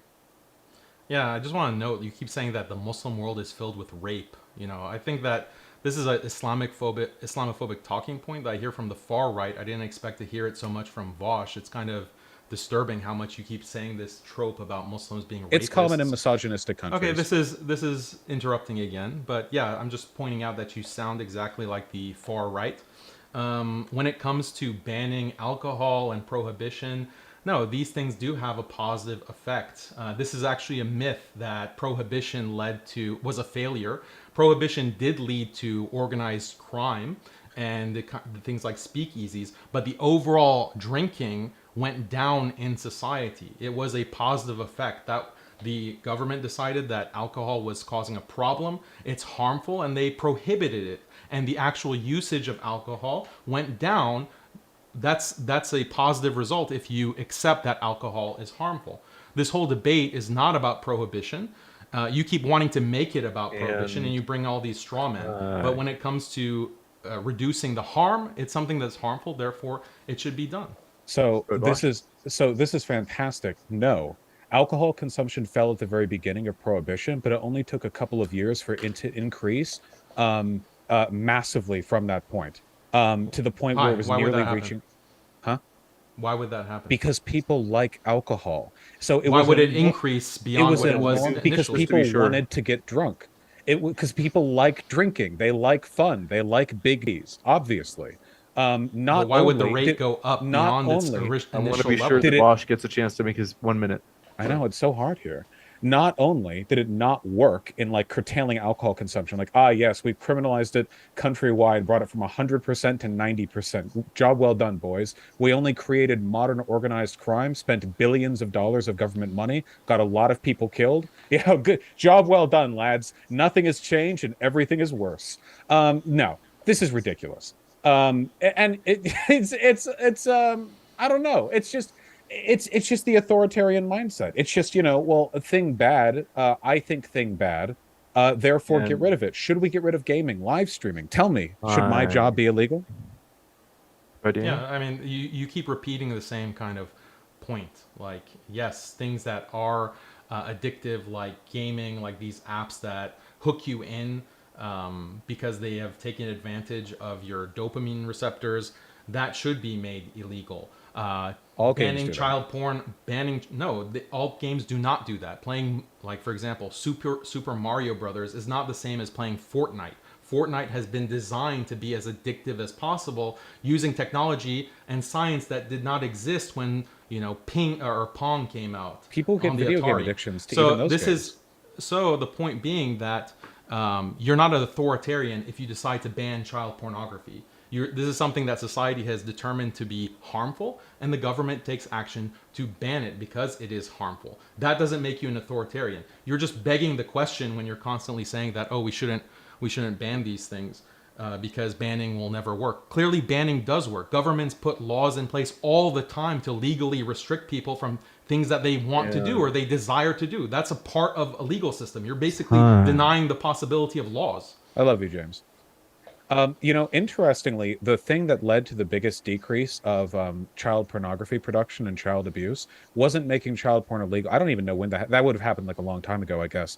In fact, child abuse, like child sexual abuse, was much higher back during the 1970s and 80s. The thing that made it decrease wasn't actually making it illegal; it was already illegal. The thing that made it decrease was the Me Too movement precursors. Obviously, the Me Too movement was like 2016, but the idea of like taking people seriously when they talk about like the experiences of abuse they've had, or like listening to kids if they say, or like giving sex education to younger people because it would help them identify if they're being abused. Behavior like that was the actual most effective metric in bringing down the abuse of children, which I suppose you find funny because I hear you laughing. But your amusement at the concept of children being abused aside, the actual thing that brought it down, it wasn't just the law. Because at the end of the day, the law is a very ineffective, clumsy tool. The best thing you do is to create social pressures and cultural incentives that lead people towards good behaviors. Law can be supplementary. I don't think the existence of pornography warrants it in any case. I don't think it's even remotely comparable in harm. Again, might as well ban all video games because video game addictions have existed for as long as they have. It's not like loot boxes were the beginning of video game addictions. Live streamers form parasocial relationships, but hell, so did TV stars, Depending on where you want to draw the line, your arguments are an excuse to ban everything. But the Strawman. best results always come not from the authoritarian measure, but the considered measure. How do we address these problems substantively? How do we correct And Yes, James, I give it to you. Yeah, I mean, this whole thing has been a straw man. Like, when did I say that only have authoritarian measures, quote unquote? Yeah, I agree. Have social programs, have all kinds of deterrents to prevent people from using this kind of material. No problem. But the whole argument the whole debate should be about whether it is harmful. And I've made an argument about why it is harmful, and all you can do is revert back to this lame straw man argument that, oh, it's impossible to ban it, so your whole position is ridiculous. Like, this is a straw man. Yeah, I agree. Have all kinds of social programs. Child porn you're absolutely right. It's not just decreasing because of the law, it's also the huge social stigma that's associated, rightfully so, with that kind of practice. Why can't pornography have the same social stigma in addition to banning it, in addition to preventing people from accessing it, so that they actually go out and form these kinds of relationships, have happy marriages and families, and flourish like human beings are meant to do so, instead of being sitting in front of a screen masturbating all day. So right. So should we ban the video games? Sitting in front of a screen, playing video games all day. Video Yeah, game addictive games, addictions. yes. Yes, No, no, no, no, addictive no. games, No, stop. yes. No, you keep One doing sec. it. All games have the ability to incite that psychological response. No. Not no, no, no, no. Show me the study that shows you that. can't walk by this, okay? All forms of media can, but video games, because they're interactive, have a higher potential to elicit this response. You keep acting like any time any person sees any pornography, that pornography is designed to be maximally addictive. And we're talking like some chick with fat posting them on Twitter or something. You keep exacerbating the effect of pornography relative to other things that can cause addiction responses. You're lying.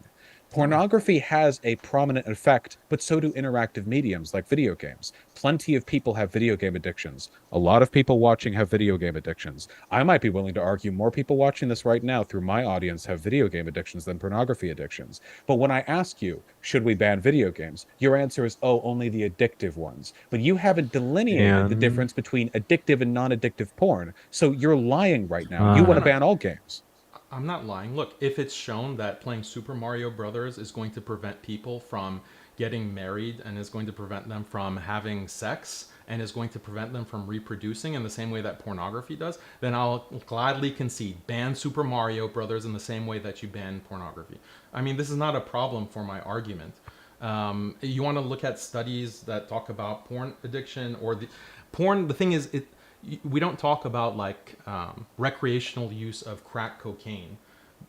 Pornography is the same thing. Taking one hit is enough to get you hooked, especially since most children are exposed at an average age of 10 years old, right? They just come When do across a kids first website play video Hold on, and games? just let Daniel that elicits a curiosity that the child wants to consume or seek out more and more pornography. And when they have access to phones and tablets and the internet, that's where the addiction comes from. But the initial hit, okay, is the same kind of hit as a kind of hardcore drug. So This reminds me, I do want to jump into this because this is the last one on our poll. So earlier I mentioned what are subtopics that people want to see you guys address. We'll give you 60 seconds each for this topic as well. Oh, can I respond to that and then get to what you're saying? No. Daniel says no. I didn't get a chance to Bro, respond we to your jump back final to word it. either. How about we Yeah, jump just back to remember. it? Here, Just can remember your point. I just say one sentence? One sentence, sure. He sounds like a dare officer. Everything he said there could apply to video games. Just one hit when you're 10. Oh yeah, Super Mario Bros. A lot of those people ended up getting game addictions. It's the same thing. He's just playing it up. Yeah, go give a hit of crack to a 10-year-old. Like, We're talking about games. it here. is the same. We must. I hate to do this. We must jump. This one is on whether or not porn might negatively affect relationships. So let's say it's a monogamous relationship, and let's say they're committed to each other. Is that so? Let's say old-fashioned. They're committed to each other. They're not open. They're not swinging or anything like that. What do you guys think? Vaush first. I think it depends on the relationship. It can be harmful depending on their standards, but I think a healthy relationship should be accommodating of porn use. The idea that like anytime you look at porn, it like makes you think less of your partner or whatever, I don't buy that. The idea that it's like cheating your partner, I don't buy that shit. Again, like it's people's preferences. You should respect your partner's preferences and talk about it and, find out what you're both okay with and the relationship if you're not. But like, I don't know. It's like so many people consume porn. It seems like it's easier these days to just be like, oh, well, you like porn? Well, I like porn. Like maybe we can work each other off while we look at porn together someday or whatever. It's, it's like a sex toy, except it's on screen. Who cares? Got it. Daniel. Yeah, so there's a study that actually addresses this from 2011, viewing sexually explicit materials alone or together, associations with relationship quality, published in the Archives of Sexual Behavior. quote, individuals who watched porn alone reported twice the rate of cheating on their partner in comparison to couples who didn't watch porn at all. Individuals who viewed porn alone and with their partner reported 3 times the rate of cheating. So there are many, many studies on this. Does viewing pornography reduce marital quality over time? Evidence from longitudinal data, also archives of sexual behavior. Pornography and relationship quality, establishing the dominant pattern by examining pornography use and 31 measures of relationship quality in 30 national surveys. So all of these studies show that pornography use is associated and sometimes even causally linked to decreasing relationship quality and also cheating, like where this is not a swinging couple, this is a couple where the one party is doing something extramarital on the side. So this is not the kind of stable relationship that leads to a happy, stable society. Time. Sounds correlative to me. No, longitudinal studies are not correlative. Longitudinal studies can absolutely be correlative. They don't intrinsically demonstrate causation. Look, everything is correlative. It's like correlation does not prove causation, but there are indications of causation that are shown through experimentation, longitudinal studies. It's not just cross-sectional. Yeah. No, that's what you do in science. You do experiments to show that a correlation is highly probably causing the phenomenon. They're not doing experiments on people's levels of infidelity related to porn usage. I don't know what kind of experimental model you think they're implementing. I didn't say it's experimental. Well, then why are we talking about? Cited are longitudinal. It's looking at over time. That doesn't mean they're causative. I would need to look at them. Again, I can't like live react to all these studies here. But the one you said there, it sounded like it was correlative. I would need to look at it. I'm telling you, longitudinal studies are not. Also, I think it's the right of those people if they want to look at porn, even if it ends the relationship. As a freedom lover myself, if you want people to have good relationships, you can't just have the state hold a gun to their head and go, "Don't engage in any behaviors that might compromise the legitimacy of this social institution." No, if you want people to have good relationships, that has to be born out of their individual free will. They have to choose to act in the good way towards each other. Yeah, but you want to help them make the right decision by having kind of social conventions. Yeah, and that's another big problem with, social conventions go hand in hand with laws. But I mean, most of society. I just said state holding a gun to your head. That's what when I say law, I mean when I say the state holding a gun to your head, I mean law. It's not, you're not choosing the right decision. You're not even making a decision if the state has a gun to your head. How's that a decision? So you don't think that it is bad for people to have the right to cheat on their spouse, but do you think that of course people should have the right to cheat on their spouse? So, but on a mass level, like a societal level, do you think here are two societies? Society A, you have a low rate of extramarital affairs and cheating, and society B, where there is a comparatively high rate of extramarital affairs and cheating. Which is the better society? The first one, because they're free. Freedom means the freedom to make bad choices. Freedom means the freedom to make mistakes. That's what freedom is.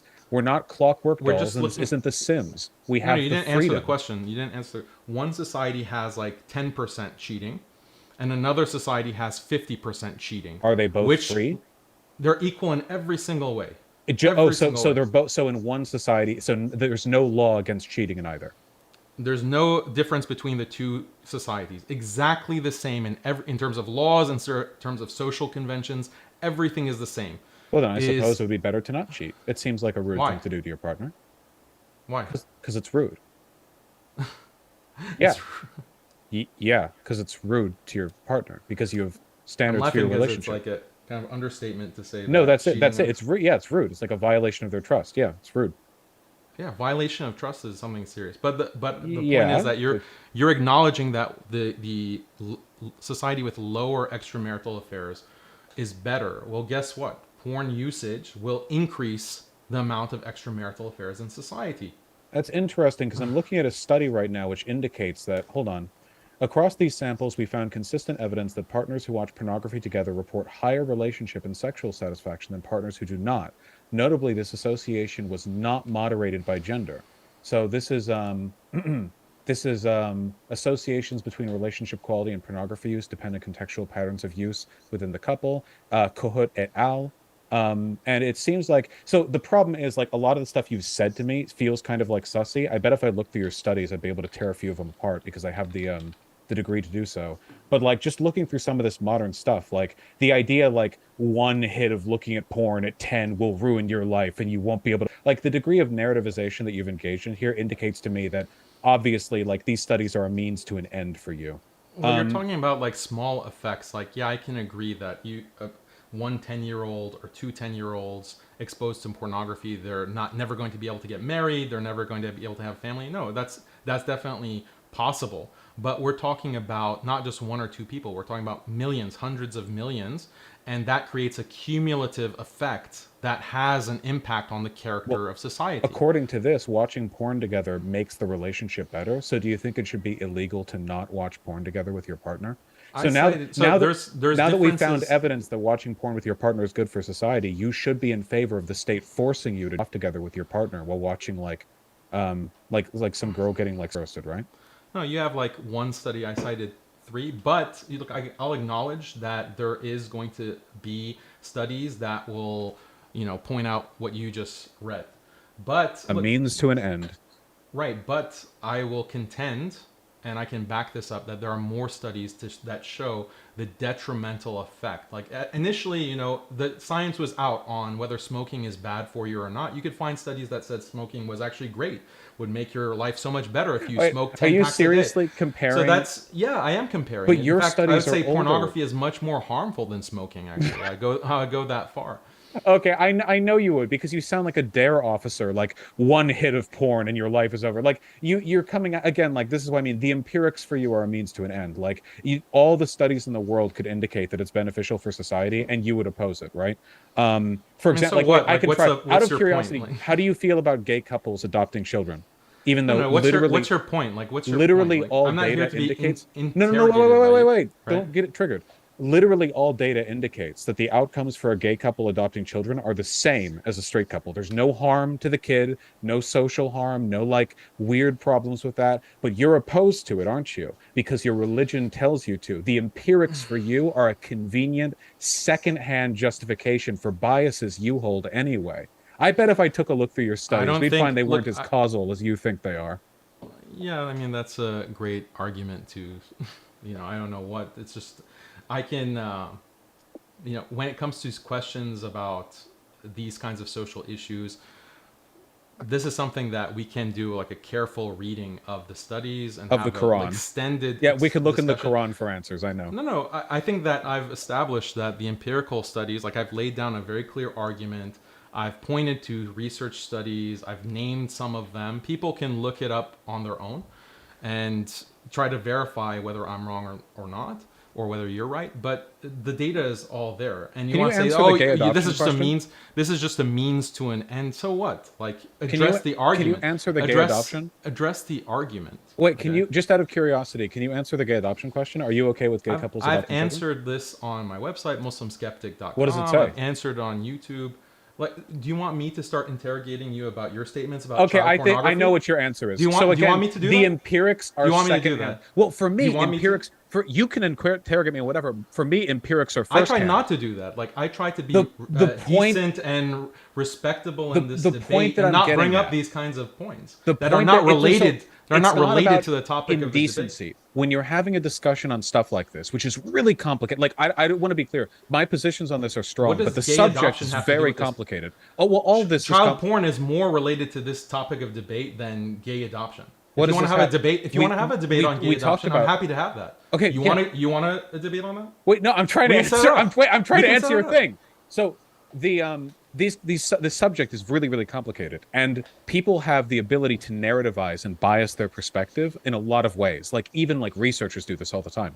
So it's important to understand where people come at their arguments from. And I think in your case, it's important to know that for you, like the empirics don't matter. You could be lying about everything you're saying empirically. It doesn't matter for you either. But it wouldn't matter because your actual source of reasoning is coming from another place. What if all the studies showed that gay adoption is actually like horrifically abusive to children? What if all the studies showed that? Would you then say that we have to ban gay adoption? Well, why would they be harmful to the children? Well, wait, why? I'm just stipulating that all the studies show that gay adoption is extremely harmful. Would you then ban gay adoption? Wait, but why is it? Wait, I'm just stipulating. That determines my answer. No, it doesn't. Wait, it's a no, very it simple does. question. Yeah. All Well, the for you it studies show. doesn't, because Imagine, you imagine this approach every impossible question with a imagine, cudgel. You're like, imagine ban, this. don't ban, ban. You I can't. want You to can't jump into answer the Q&A shortly. You can't answer a simple question. Wait, If all can the you just studies answer why it's harmful? just imagine this fantasy world, this impossible world where all of the studies show that gay adoption is empirically harmful to children. Would What- you but support what's banning making gay it adoption? what's- Why can't you answer? Because That- there's critical context because missing. of this is a means to an end. What you're revealing Epistemics, right empiricism is just a means to an What end you're for you. revealing right Vaush. now is what is you're that you don't revealing. actually What care. you're Wait, revealing James, Second, he's is gentlemen, you don't gentlemen, actually. all Yay! right, given that you're each speaking at the same time, That's nobody true. can James, hear I'm either sorry. of you, and Please this is where forgive the me. audience will mercilessly I attack only want me. to say I think this is indicative of his thought process, because to him, whether he likes or doesn't like something has nothing to do with why it is. He has the Same for simple you. mind of an authoritarian. He approaches it with Same a for hammer, you. you see? It doesn't actually Daniel? matter why it is the way it is. It's just whether you like it or don't like it. And I think it's kind of revealing that you wouldn't care what the context of why something is bad is.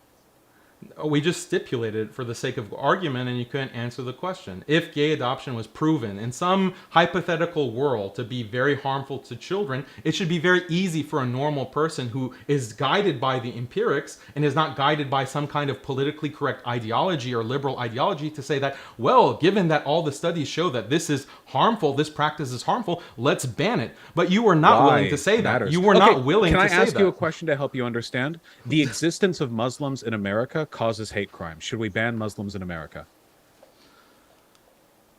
Can you repeat that? Sorry. The existence of Muslims in America, allowing them into this country, allowing them to be here, causes hate crimes. Hate crimes exist because Muslims are here. Should we ban Muslims from being in America?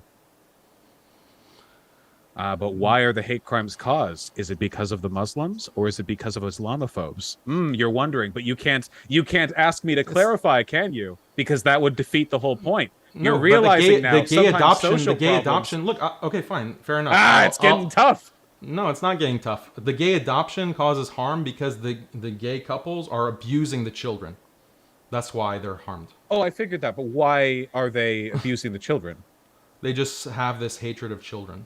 If gay couples had an intrinsic hatred of children, then yes, I agree. Maybe it should be banned. I don't think that's true, though. Yeah, I mean, for any other factor, like the children are being harmed because of gay adoption. Whether it's like the lifestyle of the gay couple, or gay couples happen to be more violent, or whatever it may be, hypothetically, What you if would it's support people bullying the banning kids for having a gay parents? But it's not that in this hypothetical scenario. So the reasons matter, yeah?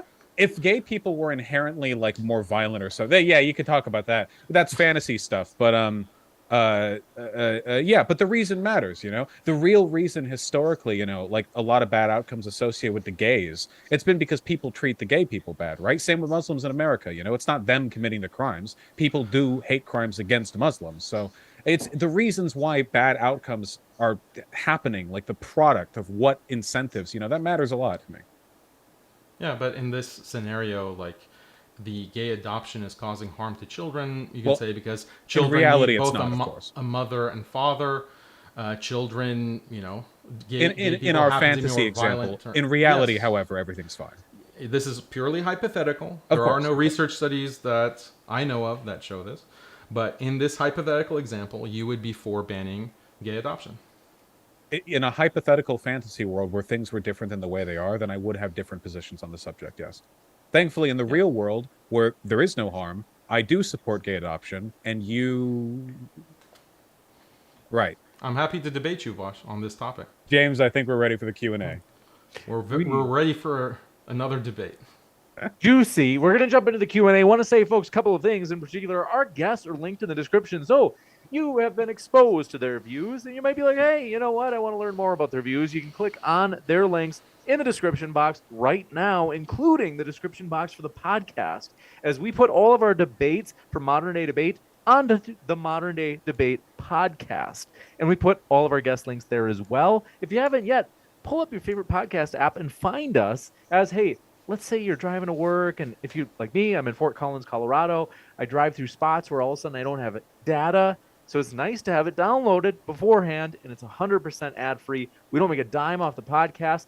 We just hope it's a value for you. This one coming in from Satanic Cabal says, I must ask up front, What are the thoughts of Vaush and Daniel on furry porn? Stuff is fine.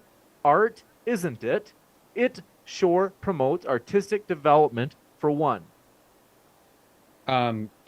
It's the greatest product of our generation. In reality, like the furry stuff isn't that new. People have like incorporated anthropomorphized humans into mythology for longer than we have like writing, you know. Shinto Japan, you know, the Greek and Norse gods are constantly turning into swans and people. Loki turned into a female horse. It's a whole thing, you know. I don't know. I think it's fun, you know, whatever. Also, they draw really good porn because they're always really big, you know. That's important. Daniel, would you agree? That sounds degenerate to me. You got it. Thank you Very much. empirical answer. Short and sweet. You to have Heku says, shout out to Sideshow Nav and Let's Farm. Great mods indeed. And I saw there were some people getting banned in the chat. As a reminder, folks, we do follow YouTube terms of service. So any sort of attack on a group is going to get you banned immediately, no warnings. If you are harassing one of the speakers, such as if you're making fun of Vaush's appearance, depending on how malicious it is, we'll give you. Nah, let him do it. Let him rip. We'll give you depending on how malicious. If it really looks like you're really going for the throat, we'll say, hey, can you chill out? Otherwise, you know, if it's something loose, you know, like he said, let it rip. But yes, I agree though. Thanks very much for saying that. Sideshow Nav, Let's Farm, and the other mods do a great job as we do want to follow the terms of service for YouTube. The coolest FR says for Daniel, if authentic Islamic hadith agreed and basically said, quote, porn is good, would you change your entire argument?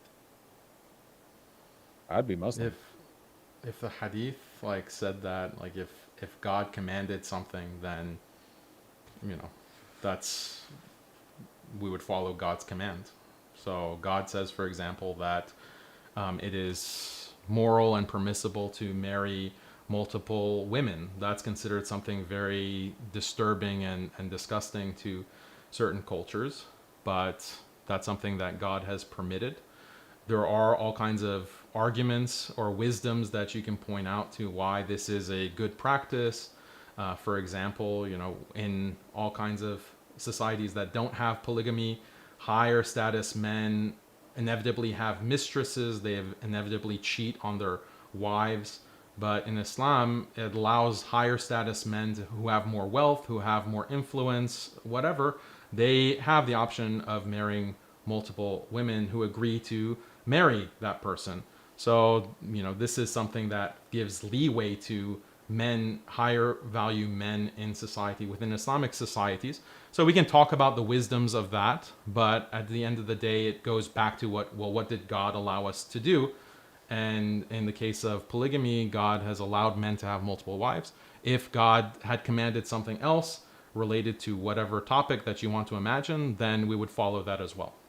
You got it. Thank you very much for this question. Coming in from Mr. Monster says, I believe the said topic is actually helpful for the human body. For stress relief and easing of sexual tension, the more you bottle it up, the worse it gets. Daniel, agree?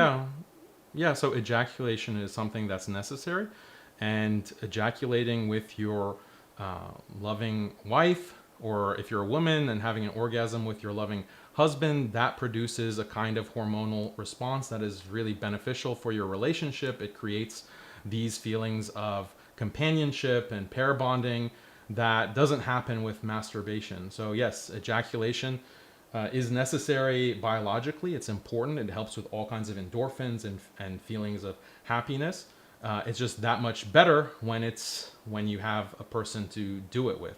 I don't disagree with that at all. I just like a reminder that if you want to just like quickly boil some ramen so you can just have it real quick while doing some homework, like that's food, but it doesn't feel that good.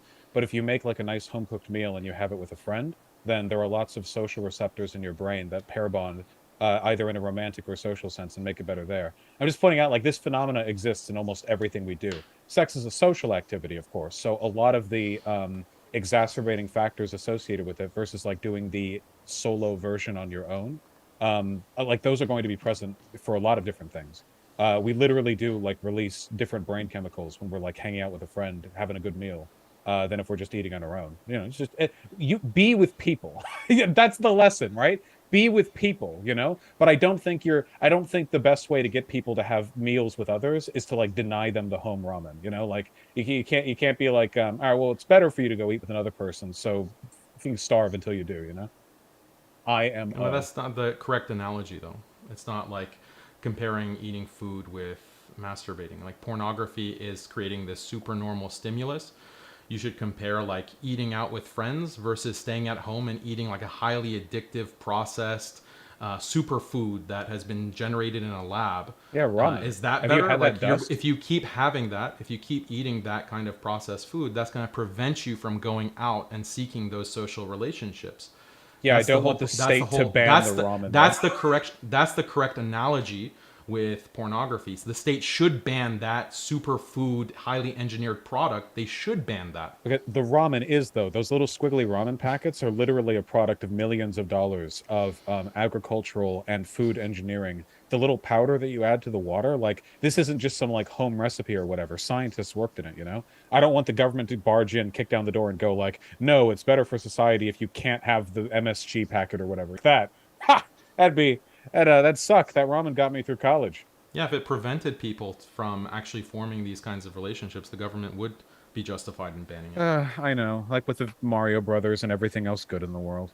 This Yeah. one coming in from, do appreciate your Strong. question. Oh, Flamio says, my religion, Discordianism, mandates pornography. Daniel, I don't believe in the super normal. I think that they're a troll. Mr. Monster says, not everyone out here wants to be in a relationship or have a partner. And if those people have sexual tension, they should be able to relieve themselves. This is a lot like the last one that they just said in terms of like relief rather than bottling it up. If you A lot want of Coomers in the chat. Do it like how your ancestors did. Get a telescope and find an open window from a lower rise apartment and peep on some lady, okay? That's your pornography and the Giga Chad Muslim future. All Oh right? wait, that's your only allowed. hope. That's allowed, and you're according to your morality. No, to that's not allowed. spy. That's voyeurism. This It was a one from- joke. Just You want to caught make me. sure. Just want to make sure. The Angry Canuck says, Billy Eilish said porn destroyed her brain. Discussion done. Addiction should be discouraged, but not stigmatized. Incels and leftists need help. I played like 100 hours of Underrail in like 10 days. I know addiction destroys your brain. Just being an adult means learning to work through these things. The state can't come in and solve every problem. You can't stub your toe on the step up to the loft in your house and then like you call the government and have the cops show up and shoot it, you know? We have the potential to form unhealthy relationships with a ton of stuff, you know? It's not just porn. It's always been like this. We have to form strength of character. We have to form the social relationships that allow us to overcome these adversities. This one from Malavia, thanks for your, says, as a former meth and heroin addicted person, porn is nowhere near as addictive nor destructive as drugs. Daniel. I can read you the studies that will disagree with that. Let me quote it for you right now. Okay, Neuroscience of Internet Pornography Addiction, a review and update. The review leads to the conclusion that internet pornography addiction fits into the addiction framework and shares similar basic mechanisms with substance addiction. Another paper, neuroscientific approaches That doesn't speak to the severity, though. That just says it's in the same framework. So it says the same basic mechanisms with substance addiction. Yeah, like how a punch and a bullet both use kinetic energy. That doesn't. Let's the same basic. So the review, this other study from Neuroscience of Internet Pornography. Oh, that's what I read. Neuroscientific approaches to online pornography addiction. This is actually a textbook on internet addiction. Given previous results, excessive pornography consumption can be connected to already known neurobiological mechanisms underlying the development of substance-related addictions. Next, searching for clarity in muddy water, future considerations for classifying compulsive sexual behavior as an addiction. Quote, we recently considered evidence for classifying compulsive sexual behavior as a non-substance behavioral addiction. Our review found that CSB shared clinical, neurobiological, and phenomenological parallels with substance use disorder. And if you look at the neurobiology of pornography addiction, a clinical review, it goes through how all the same mesolimbic dopamine pathways are fired in the same way as cocaine use or heroin use. This is not triggered by playing Super Mario Brothers. It's not triggered by having ramen noodles. It's not. Let me finish. Literally, look, I'm answering the questions. Fits under the same pattern Yes, of behavioral addiction. Video game addictions to Fortnite and those kinds of modern games No, have been just designed. video game and addiction. being an online or being a casino addict, addicted to gambling. Yes, those all have the same kind of pathways. Those are all behavioral addictions. So yes, they're all in the same category. Pornography is in that. They're all bad. So wait, so like he just said, yeah, they're all behavioral addictions. This includes so many types of behaviors. The point that you just made for me is, yeah, the stuff you're complaining about with regards to porn is present in a ton of different human behaviors. You would have to make illegal like half the shit humans can do, just because it's a potential for some people. There is no evidence. There is no evidence that shows that playing Super Mario Brothers or eating ramen noodles causes the same kind of pathways of addiction to light up, causes prefrontal cortex diminishing in the gray matter of the prefrontal cortex. None of that has been established. None of those other behaviors cause that to the brain. Wait, can you find me a study saying Ron Jeremy specifically causes the same kind of neural pathway markers? Ron Jeremy, can you find it? Control F. Can you find it? Because you're just saying ramen and Super Mario. If you said food and video games, then you would find the same behavior. Food does not cause it. You can absolutely eating food does not. Eating food is not the same as taking consuming heroin. Pornography does not immediately give you a behavioral addiction, but the category of behavior fits within. I don't know how many more addiction. Studies can I read for you? No, the studies you just read agree with me. The studies no, they don't. Wait, hold on, James. I need to point this out for the sake of like medical accuracy. Okay, we're going to get shut down by YouTube for medical disinfo. All right, I want to be clear. The studies he just read indicates it. Behavioral addiction is something that can be caused in a ton of different ways. The reason he keeps facetiously bringing up like ramen or Super Mario Bros. Is because he knows that if he Googled, can video games form a behavioral addiction or can food form a behavioral addiction, the answer would be a yes. Can porn form a behavioral addiction? Yes. Is there any evidence that it always will? No. Same with food and video games. You would ban the world, man. It would be there would be nothing left but a empty room and a Quran that we could ram our head against. Because it's also been found that reading can cause addictive behaviors when it comes to narrative dependency. So we just rammed our head against it and prayed. That's all we'd have. But people form addictions associated with religiosity as well. There are people addicted to religious-oriented behaviors, so we'd have to ban that as well. No, they looked at specifically non-addicted behavior. They looked at like very low exposure to pornography, and they immediately notice these kinds of changes to the brain. Look at the study, Brain Structure and Functional Connectivity Associated with Pornography Consumption, published in July 2014. It's looking at 64 non-porn addicted males, and it's pointing out that just when you start, these changes start happening to the brain.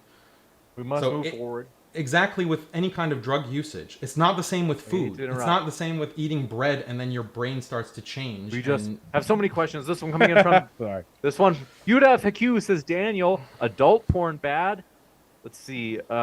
Question mark. This one coming in from Jesse Miller says, correlation does not equal causation, and the opposite fallacy is rejecting the possibility of causation because correlation does not equal causation.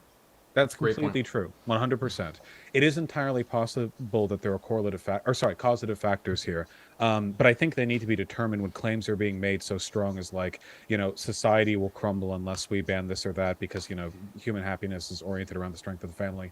The problem is, like, having read a lot of research studies on this subject myself, these studies are not as determinative as he claims they are. I mean, the ones he just read out loud completely support my point that porn addiction just fits into a broad category of behavioral addiction, which is present in a ton of other human behaviors.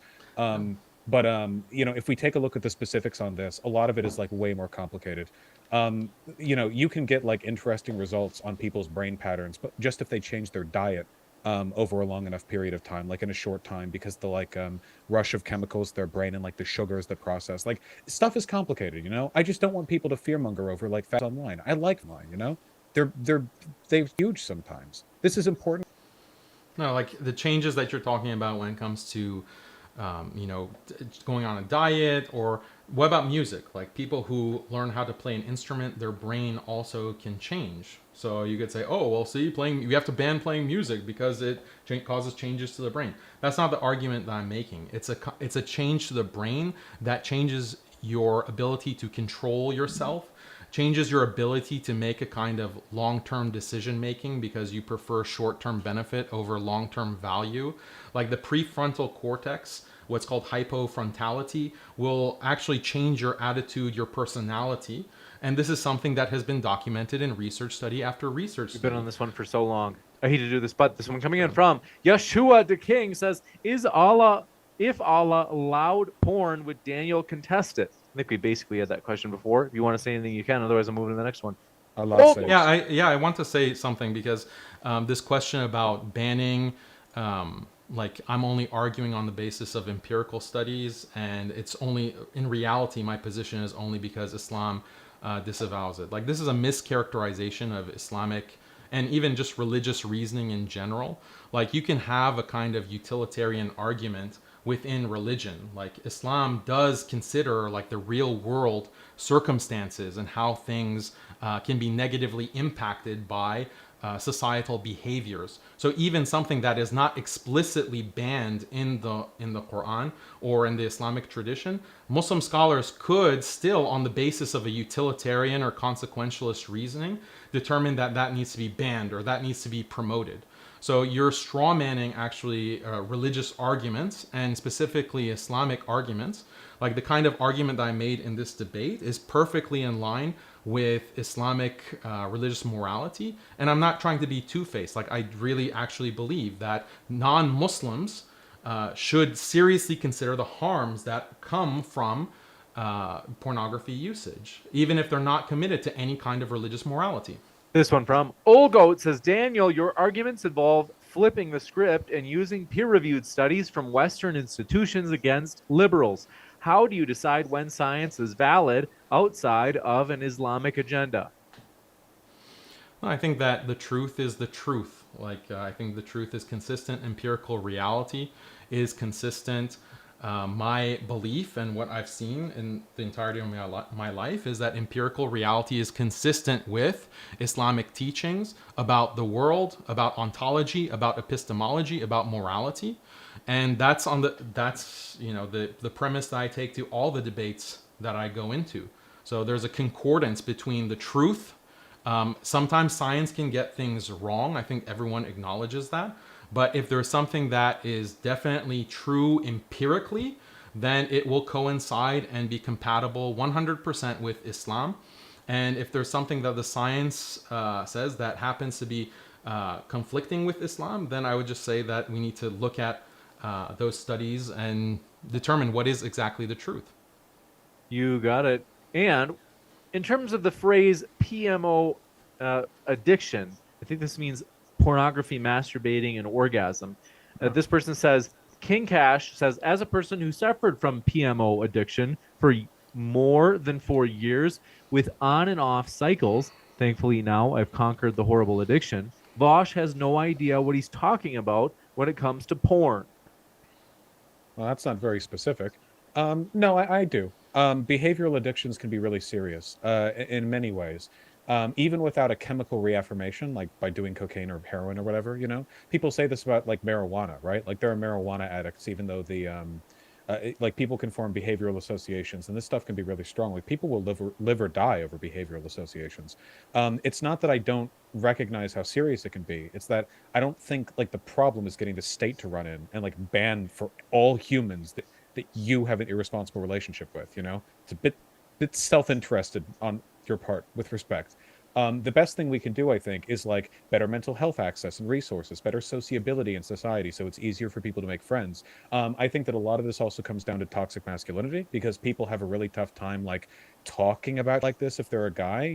Girls talk about a lot with each other, and that can be good for your mental health. Guys tend to clam up, and that can be kind of like there are things that you can do, and I wholeheartedly support this. I just don't want the government to like bring the hammer down. But it's not about a lack of concern for you. Okay, I do take it seriously. If I sound like I'm being facetious, jokes or whatever, like, I mean, I am facetious generally, but it's not because I don't care. This one from Charlie Dowell Tazkirin says wrestling is a sunnah in Islam. Daniel and Vaush should have a freestyle wrestling match. Salam alaikum. Daniel, may Allah grant you Jannah. Wait, This one coming in from I don't have Allah on my side. I'll lose. I'm an atheist. I'll lose. Sunflower says, Vaush, you support decriminalization of drugs, but do you support fentanyl vending machines in every home? Because that's how accessible porn is to anyone with a computer. It's uniquely ubiquitous and free. I want it to be the third tap right next to the right next to the hot and the cold for the sink. That'd be based as no, really though. I don't think that actual drugs. I don't think actual drugs are comparable to pornography at all. I don't think it's possible to have a healthy relationship with something like fentanyl. I do think it's very easy to have a healthy relationship with pornography, because I think that with pornography fits more within a behavioral category that I would compare to stuff like food or television or video games, where people can form negative relationships with it, and that's serious. But like most people are fine. Whereas stuff like fentanyl is being a drug. It's not just a behavioral addiction; it's a chemical addiction. It can literally kill you. It rots your body. This one from Brenton Langle, one of my favorites. Brenton. He says, oxytocin doesn't just come from sex. It comes from touch, music, exercise. A dad gets more oxy from holding his baby than from sex. The idea that every activity should produce it is patently ridiculous. Ban babies. Does that contradict anything that I said? Ban babies. This one from USB in First Try says, the question wasn't whether it should be outlawed, but whether porn is bad for society. I wonder how many people would be comfortable admitting their mother or sister does porn for a living, not judging. Okay, wait, that's a biased result though right there. First of all, like if your mom tells you that she just took it, you probably wouldn't want to hear that either, but you wouldn't set the government on banning moms from taking bits. That's more of a like TMI type deal than it is like a social harm type deal. Also, people have biases that don't necessarily translate into objective social harm, right? Like that's like goes back to like the Muslims cause hate crime argument, like maybe them being there causes hate crimes, but it's really discrimination against them that like actually makes them happen. Yeah, no, this stuff is complicated. Yeah. Brendan Langle strikes again, says, if you have problems with apps and food using the science of addiction to manipulate the consumer, you have a problem with capitalism and the profit motive, Daniel. Well, I guess that's true. I don't believe in a kind of libertarian free enterprise. I'm actually surprised that if I'm wrong, I think Vaush is a Marxist, or he has some sympathies towards Karl Marx, who said that religion is the opium of the masses. But I think that porn is actually a much greater opium for the masses that prevents revolution, because if people were not able to release through pornography, they would actually look at the kinds of problems in society, such as not being able to get married. When you have like a over 40% up to 50% incel rate in some countries like Japan, people aren't able to get married, but they don't revolt. Why do they not revolt? Even though they can't get married and have a loving relationship, have a family, they don't revolt because they have all of this pornography that they're busy masturbating to. If the government turned off the spigot, those Japanese or those French or whoever would be out in the streets calling for revolution, peaceful revolution at the ballot box, of course, at the ballot box. But the pornography is actually tangibly preventing people from being aware of the problems and the oppression of the ruling elite capitalist class. So I think on that basis we can have some common ground, Vaush. Oh, but remember, the full quote is, religion is the sigh of the oppressed creature, the heart of a heartless world, and the soul of soulless conditions. It is the opium of the people. So Karl Marx would also say that pornography, that deep, is the heart of a heartless world. In which case I would have to agree with him again. Really dropping bangers, that guy. This one coming in from, do appreciate your question. Kyrie Irving says, Vaush, stop comparing anatomy/scientific drawings to the unlimited amount of internet porn which kids can discover. USA obscenity laws cover this difference. They cover it by basically saying, you'll know it when you see it. That's the problem.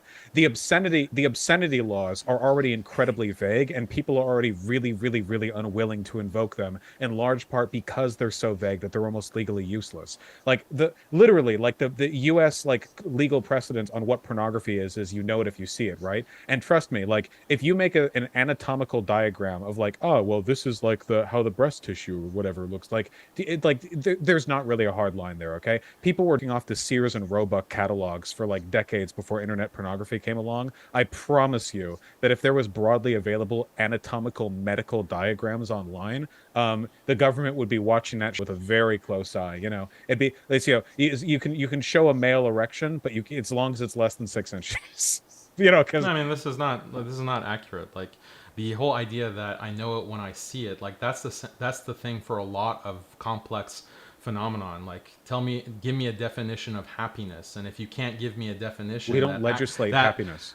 No, I'm just making a conceptual point that just because there is not like a criteria in a few lines that you can express in the law doesn't mean that it doesn't have a definition or it doesn't have a clear, distinct concept that you can regulate. That's the whole point of that. That's the whole point of the statement. I know it when I see it. That's not clear or distinct. That's incredibly vague. That judge was the human mind knows what happiness is, even though if I put you on the spot to define happiness. No, it doesn't. If human minds knew what happiness was, we wouldn't be talking about porn addiction. No, you can define happiness. You can define justice. Like what is a game? Like no. But we all have an idea of what a game is. My idea even of if porn we can't, is probably not. I mean, this is the whole. This is like the Wittgensteinian argument in philosophy that you don't necessarily have to have a concrete, verbalized definition to know what something is. But you can have the concept. You can have the concept of something like what is obscene or what is a game. I have the concept, and I can recognize examples I've never seen before in my life. I can say, yeah, that's a game. Yeah, that's obscene. Yeah, that's justice. I can I'm sure identify you have very those confident things. answers, but mine would I'm be just different. I'm just giving it like a Wittgensteinian argument. You can't have like legal lines being drawn on Wittgensteinian abstractions here. Yeah, you like, can, because people know what is obscene. No, people have different ideas. Our ideas of obscenity are different, yours and mine. That's not good enough. Every judge would have a different ruling. That's not law. That's just individual tyranny. That's just giving the judge the free right to decide what they do and don't like. You can't have legal lines idea drawn. that people have different definitions, therefore you can't make laws. Basically, you're denying the possibility of any law, because all laws depend on different concepts a central that law. people will differ on. People will differ on concepts that are invoked in the law. There is no central definition of what pornography or obscenity is. Who decides what's the central definition? Well, usually through legal precedent, and we haven't done it. So you're just begging the question. No, wait. Legal precedent is what the I can't law tell if is. you're deliberately being dumb or not. There is a huge difference between the law making a concrete distinction in direct terms and trying to legally distinguish what something like happiness or obscenity is. Those are two completely different things, which is why our legal system hasn't tried to do it. Our legal system has given up on trying to define pornography. It doesn't. There is no strict or clear definition. How can they define child pornography? How can they define it? Because childhood. Who defines what childhood is? We do, just by setting the line at 18 years of age. That's it. That's empirical. You can measure that you can measure that with radioactive decay. You can't measure. You can measure the effect. You can measure the psychological transformation of porn use. That's what the whole debate I've been trying to express to you. People are not going to decide whether or not to shoot. It's not just a subjective thing. It's not just a subjective thing. It's not just a subjective thing. There is tangible, objective, empirical, psychological effects on the mind. People get those effects from looking at Sears Roebuck clips. If that were the case, then that should also be under the purview of the law. Wait, chicks wearing clothing in sweaters? Those Sears Roebuck catalogs were like magazines for I don't know what you're talking about. Young men would work off and while looking at chicks in tight sweaters. Okay, their brains are lighting up too. This one coming in from Do Appreciate. If that were the case, then it should also be banned. Okay. Raise 174 says, Daniel, can studies and arguments convince you when your underlying reasons are really against the will of God, and people who do it go to hell? I mean, this is the same thing. Like, this is the third time this question has come up, but it's important because this is the same thing with liberals. Okay, with people like Vaush. I hate those guys. I'll ask Vaush. Yeah, like whatever you want to define it. But Vaush, here, I'll ask you the same question. All your values, okay, can you give me an example of where your values and what you believe actually contradict or contradict the empirical studies? Like the empirical studies say one thing, but you believe something else? Well, the empirical studies can only describe things descriptively, whereas my moral values would be prescriptive, so there can't be a contradiction between them. I have axiomatic values that I attempt to achieve and maximize through empirical understanding, and to that extent, I try to have my beliefs conform with reality.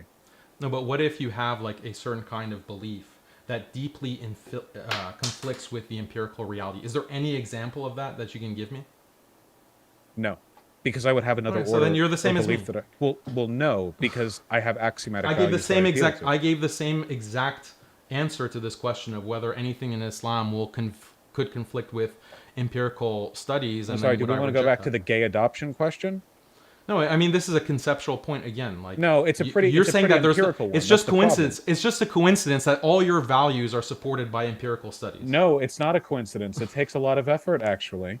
Right, so I can say the same thing. No, but yours aren't. We demonstrated that with the gay adoption question. Your beliefs aren't informed by the evidence. We haven't had that debate. If you want to talk about it, It's not a agree to a debate. I'm challenging you, Vaush. I'm challenging you, Vaush. Do you know of any Accept the studies, debate. Do you know Accept of the any debate. studies that indicate that it's harmful for a child to be adopted by a gay I got couple? plenty of studies. I He got doesn't plenty have of any studies. arguments. He doesn't Most have of them any. in I'm this happy. I'm happy to give you any kind of argument and study that I know you want. have arguments on it. Get into a debate, a formal debate. We'll have James here. He's such an amazing moderator. I love And we'll James. have That that is true. debate. This one from Or Brenton just a Langle. friendly conversation. I'm happy to talk to you as well, Vaush. On my Brenton. civil rights? Brenton. What about civil rights? My civil rights. I'm gay. This one from Brenton Langle says, one hit of cocaine has been shown to cause brain changes in mice, not humans. Drugs cannot change a human brain that quickly. Only long-term use can. The hit of cocaine I think that's has true. a supernormal stimulus. This is a neurological term. There is more dopamine that is produced in your brain when you take drugs or watch pornography Or see big titties on the street. or online gambling. There's a bigger rush of dopamine to your brain in that one hit than you get from eating a hamburger or seeing a curvy piece of wood or looking in a Sears magazine. There's a big difference between these kinds of supernormal stimuli versus many of the things in common life that humans have lived with for thousands and thousands of years. Like bigs on the street, which didn't exist back in antiquity because we didn't have streets yet. But there No, were but you still can't big go and titties. you couldn't go and stare at someone and masturbate while watching someone's breasts in I think public. that's what you couldn't cavemen do did, that. like that- 40% of their day. No, because Yeah. the alpha male would kill you if you stared at his woman. I think they all jerked off while looking at the big. No, they couldn't. They had no access to it because there was no photography. This There's no one from video. They Angry just found the Canuck. girl with the big titties. Ahistorical. You just have ahistorical opinions that you're just. Angry Canuck says, this debate is about whether or not porn is good or bad. Vaush is just debating about whether or not it should be banned because he would be angry if it gets banned. Well, I mean, I do believe in like freedom. Yeah, sorry that I'm an American. No, the real problem is that whether or not it's good or bad is like not an answerable question. In large part because there is absolutely no data on the quantifiable happiness achieved by society through jerking off to porn. He laughed when I said that, but it's true. Any question as to whether or not porn is good or bad became unanswerable the moment it was posed because we have literally no way of empirically measuring the counterfactual. We have no idea what good is being done. We just have some studies on what harm is being done. So the real But question there's the fact here, of the matter. Like no, the fact of the matter there's a is that you difference don't have between- that data. And you'll never have it. The real question in the real world, as if we're like mature enough to realize what we're really talking about here, the real question is, what should we do about it? That's the actual question people have, because big like discussions on whether or not something is good or bad when you don't have all the data, it's worthless. There's no point. It's a child's discussion, Who would win, Superman or Iron Man? I don't fucking care. The real question is, what do we do? And in this, in this question, we have much more data to work with. But yeah, you got to focus on the good stuff. This one coming in from, do appreciate your question. Salman Khan says, Bosch, pornography isn't natural throughout human history.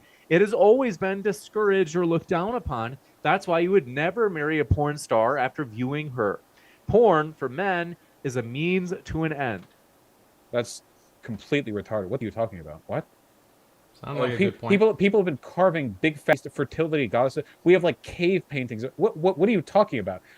Here's historical precedent established by the concept of a modern porn star not having partners, except modern porn stars have partners. Well, I don't even know. Again, like, please, I'm begging of people to disagree with me. Come up with a better disagreement than I disagree, and here's this fantasy world that I live in. Please, God. No, I think that's like a very coherent. I know point. you. Like, that's a very important point. Like these kinds of behaviors were stigmatized. No, they weren't. Do you have a study on that? Yeah, I have plenty of studies. Do you? Wait, whenever you I study, on I can ancestral humans study, and their stigmatization of pornography. Yeah, this. Yeah, you do?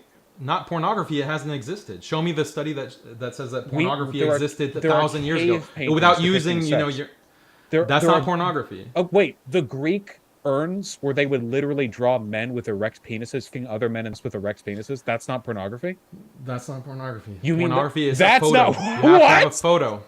It's a photo only? Wait, then what's wrong with furry porn? You were dodging me earlier on the drawing question. Now okay, so are drawings okay? What if it's a hyper realistic drawing? Like you can draw drawings that basically just look like people these days. No, so I agree that there's all kinds of phenomenon that would fall under this broader phenomenon of pornography, or what is eroticism or erotica or whatever.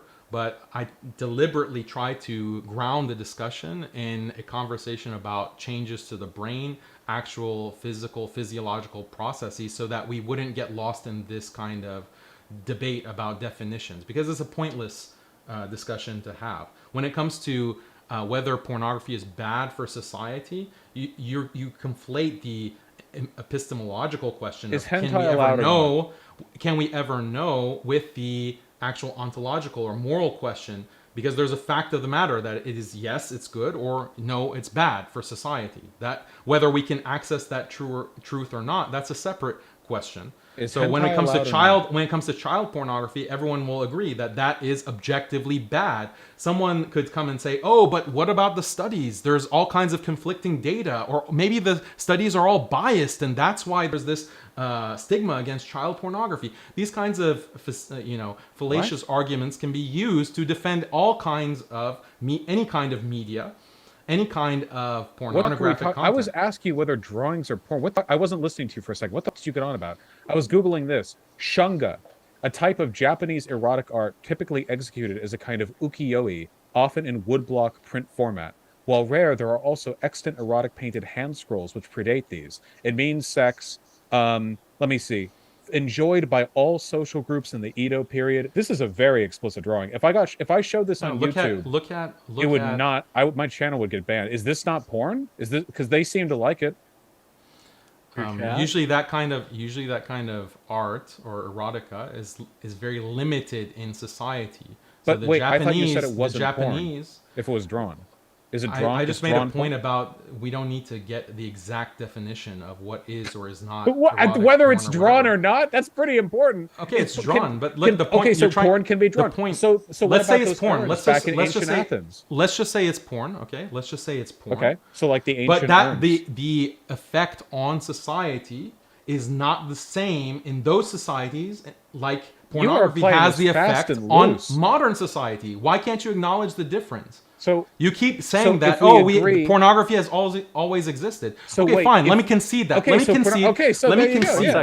concede. But the effect on society has not been the same because technology has made it mass distributed. That's the difference. Changed in the past 2 millennia. I knew that. We were talking about whether pornography was socially discouraged throughout human history. Now that we acknowledge that drawn pornography is pornography, no, it was discouraged as well.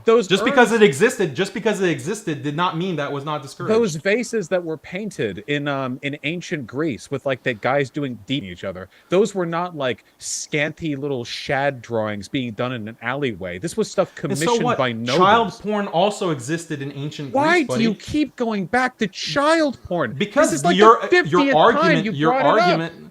Yeah, you bring up a lot of stuff No, too, but I'm why bringing can't up you? adult Just because Greek child men porn with existed, giant muscular you're committing bodies. We you're must move. Why do committing you a keep bringing up fallacy. kids? You're committing a fallacy Must by move. appealing to the past. move. And I'm saying that okay, if pornography We is were okay talking- because it's existed throughout history, well, child porn has also existed We are throughout history. talking about It's the also been on the specific urns and the question vases, Of of on whether the or not caves, and pornography all of was this has shunned also throughout existed. history. Gentlemen. All of this I has know, existed James. in I'm history so as well. sorry. I'm just Daniel, saying. No. I just like, want to say, just as a reminder, the specific question was whether porn has been shunned all throughout history, to which the objective answer is no. Those things were Yes. commissioned by the aristocracy. I They wanna were go to the next widely one. enjoyed.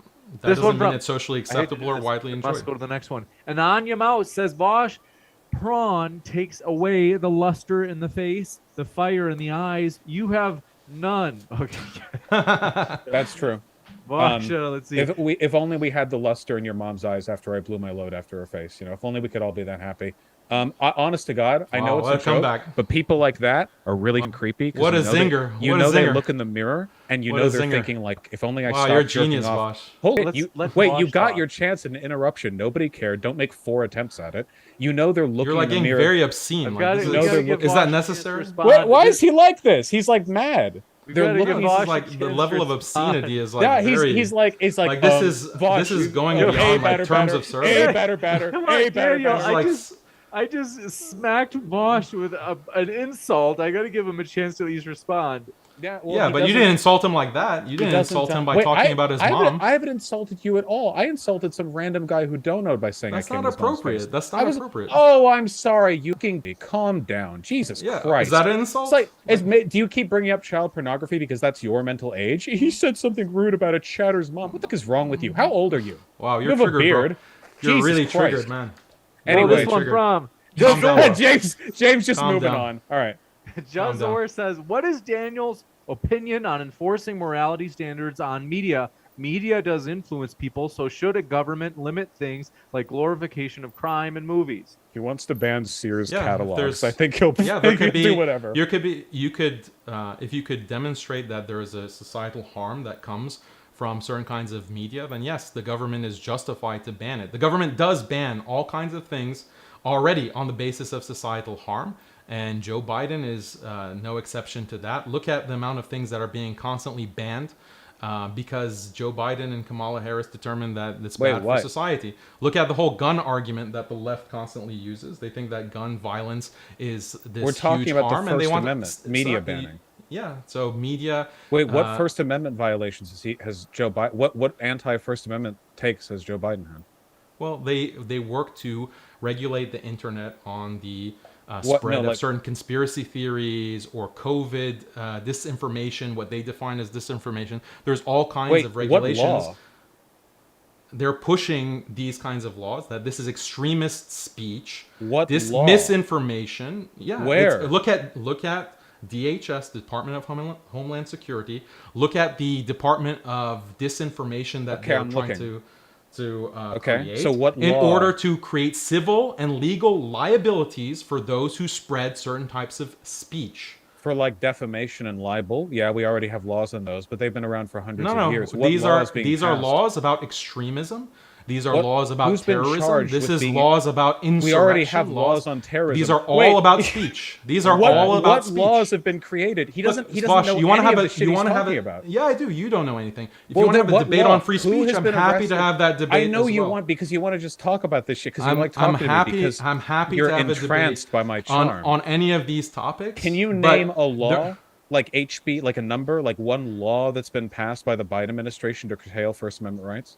Yeah, look at the countering violent extremism policy that the Biden administration uses, that the FBI uses, that the Department of Homeland Security uses. You realize that that violent extremism is already illegal, if you express, well, the scope of what is considered violent and what is considered extremism is constantly expanding. So Who's they do been change arrested? the Who's been definition. arrested No, for no, let me something? finish. Like this kind of tactic where you're trying to But you're interrupt not me. telling me a law. I am telling you, if you let me finish, these are policies in the government that are used by the executive branch. They're found under the different departments like the FBI, like Department of Homeland Security, like all of these agencies under Biden. And it's not just Biden. It was under Trump too. I'm not a Trump fan.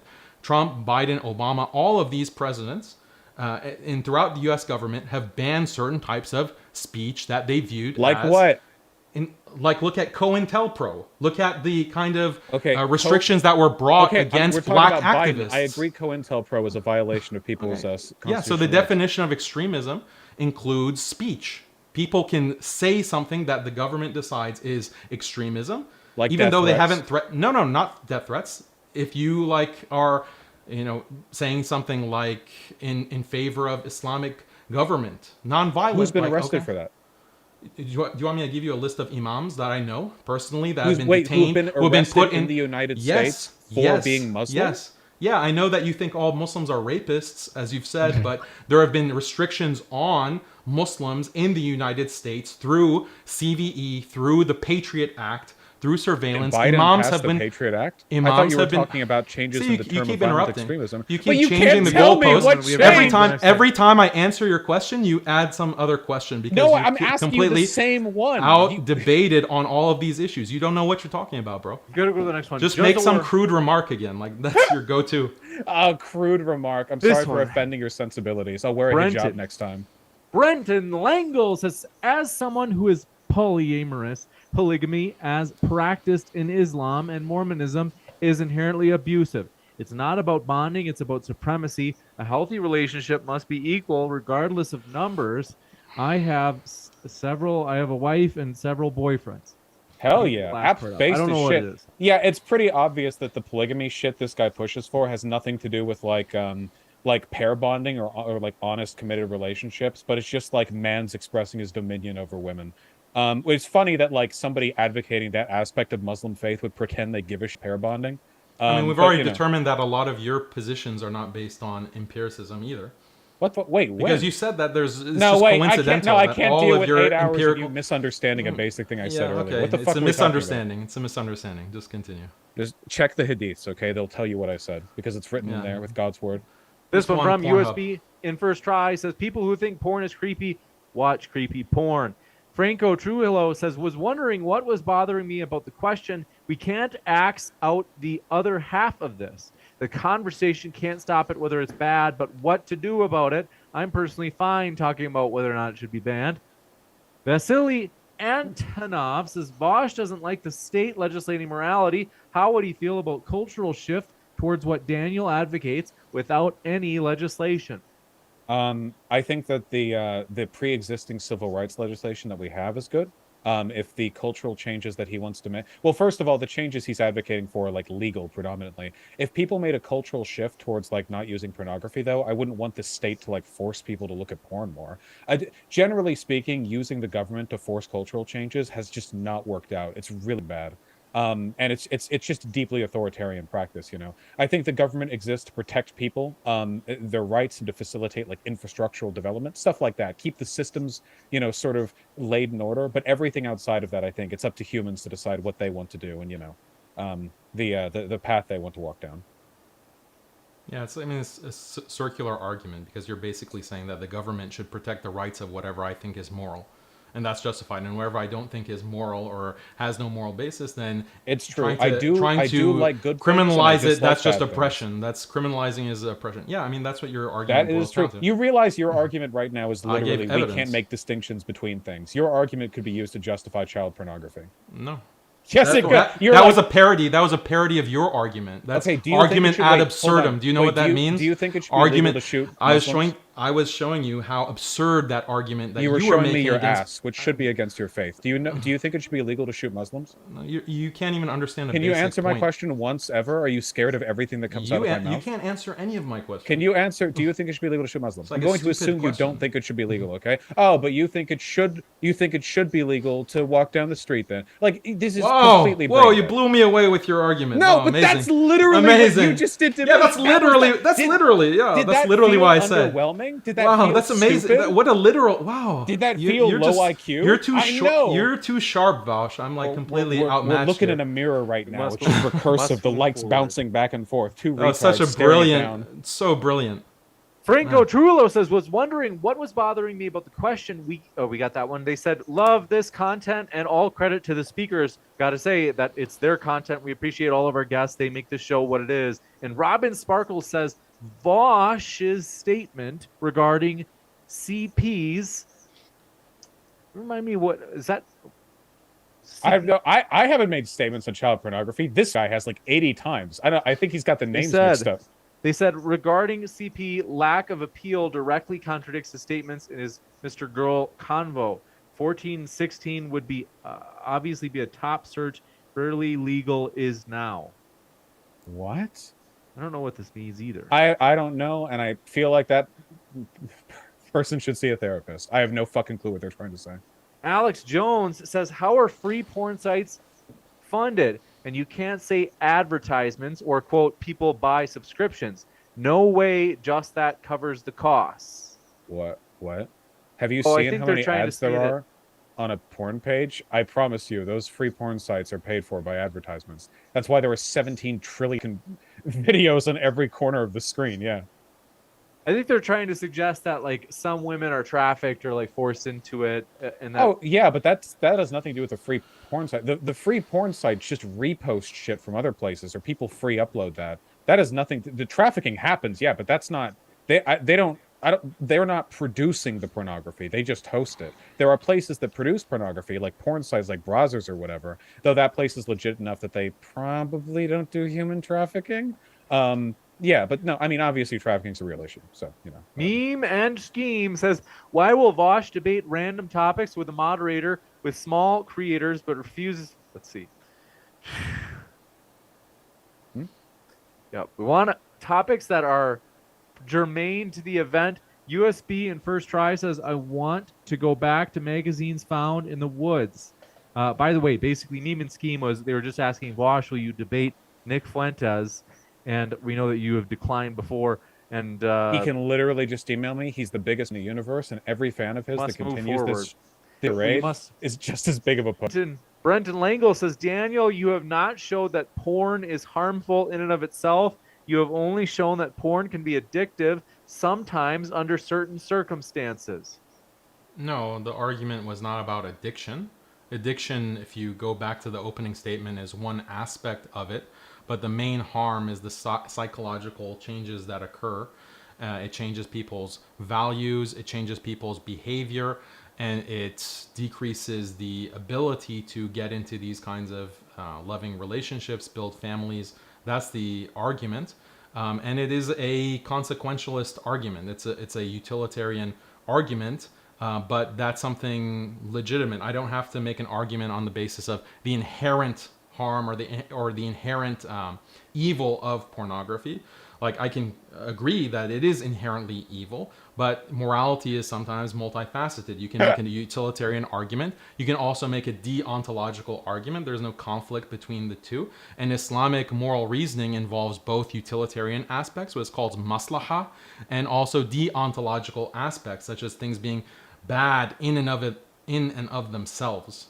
I think it's, hey, my religion says it's bad. I think it's inherently bad, and it's bad in and of itself. But coincidentally, here's some misinterpreted studies that prove I'm right. Remember, the studies do show that it's your relationship will be better if you look at porn with your partner. So I look forward to Dark Brandon sending SWAT teams to every home to make sure you're not off with your wife while watching like some chick get gangbanged.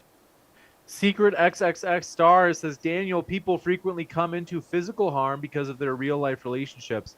Do human relationships therefore need regulations or curtailing the same way you believe that porn does? Yeah, of course. There's all kinds of harms that come from all kinds of relationships. There are so many examples of teachers taking advantage of their students, whether it's like grade school or even college. Does that mean we have to dissolve colleges because of this teacher-student relationship, or dissolve public schools because of that? No. So there's always going to be a certain amount of abuse that happens or oppression that happens in any kind of human relationship, even the relationship between a president or a Congress and government and the people. There's abuse that happens all the time through corruption or whatever else. But that doesn't mean we ban the concept of government, or we get rid of the institution of government. That's just to be expected of all human relationships. You got it, Ann. Thank you very much for this question coming in from Franco Trullo. It says, you have to look at context and what causes people to overconsume, whether it's worth banning, etc. You can't just say banning reduces it, even if true, and leave it there seems dishonest. We need to weigh these things appropriately. Yeah, Well, the issue is that there's no empirical measure of what good freedom is of it in and of itself. Like humans are innately disposed towards freedom. We like having choices in our lives.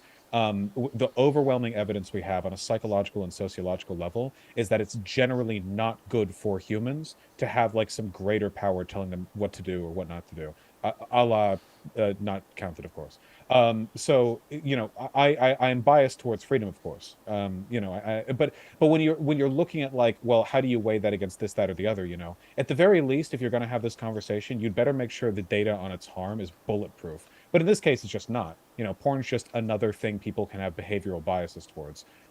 Which is like so many things fall into that, you know. But he would ban Sears Roebuck catalogs. He would ban video games. Like, what life would you be living? You know, there's a reason why all the rich people who live in the Muslim world run off to Dubai, where all of the morality police basically turn their eyes so they can get drunk as many people as they want. You know, it's because they don't want to live in that world either. The moment they have the power and social capital to escape the tyranny of Islamic morality police, they go hog wild and do whatever they want. They do more than whatever we'd want. They do lots of bad things in Dubai, you know. The problem is like this is just a fundamentally unrealistic attitude toward how humans behave and what guides their behavior. yeah, human freedom is curtailed by every government because no one is allowed to do whatever they want. There's all kinds of laws premised on banning things that are harmful or considered evil. That's how laws work. So things are always going to be, people's freedoms are always going to be restricted to a certain extent.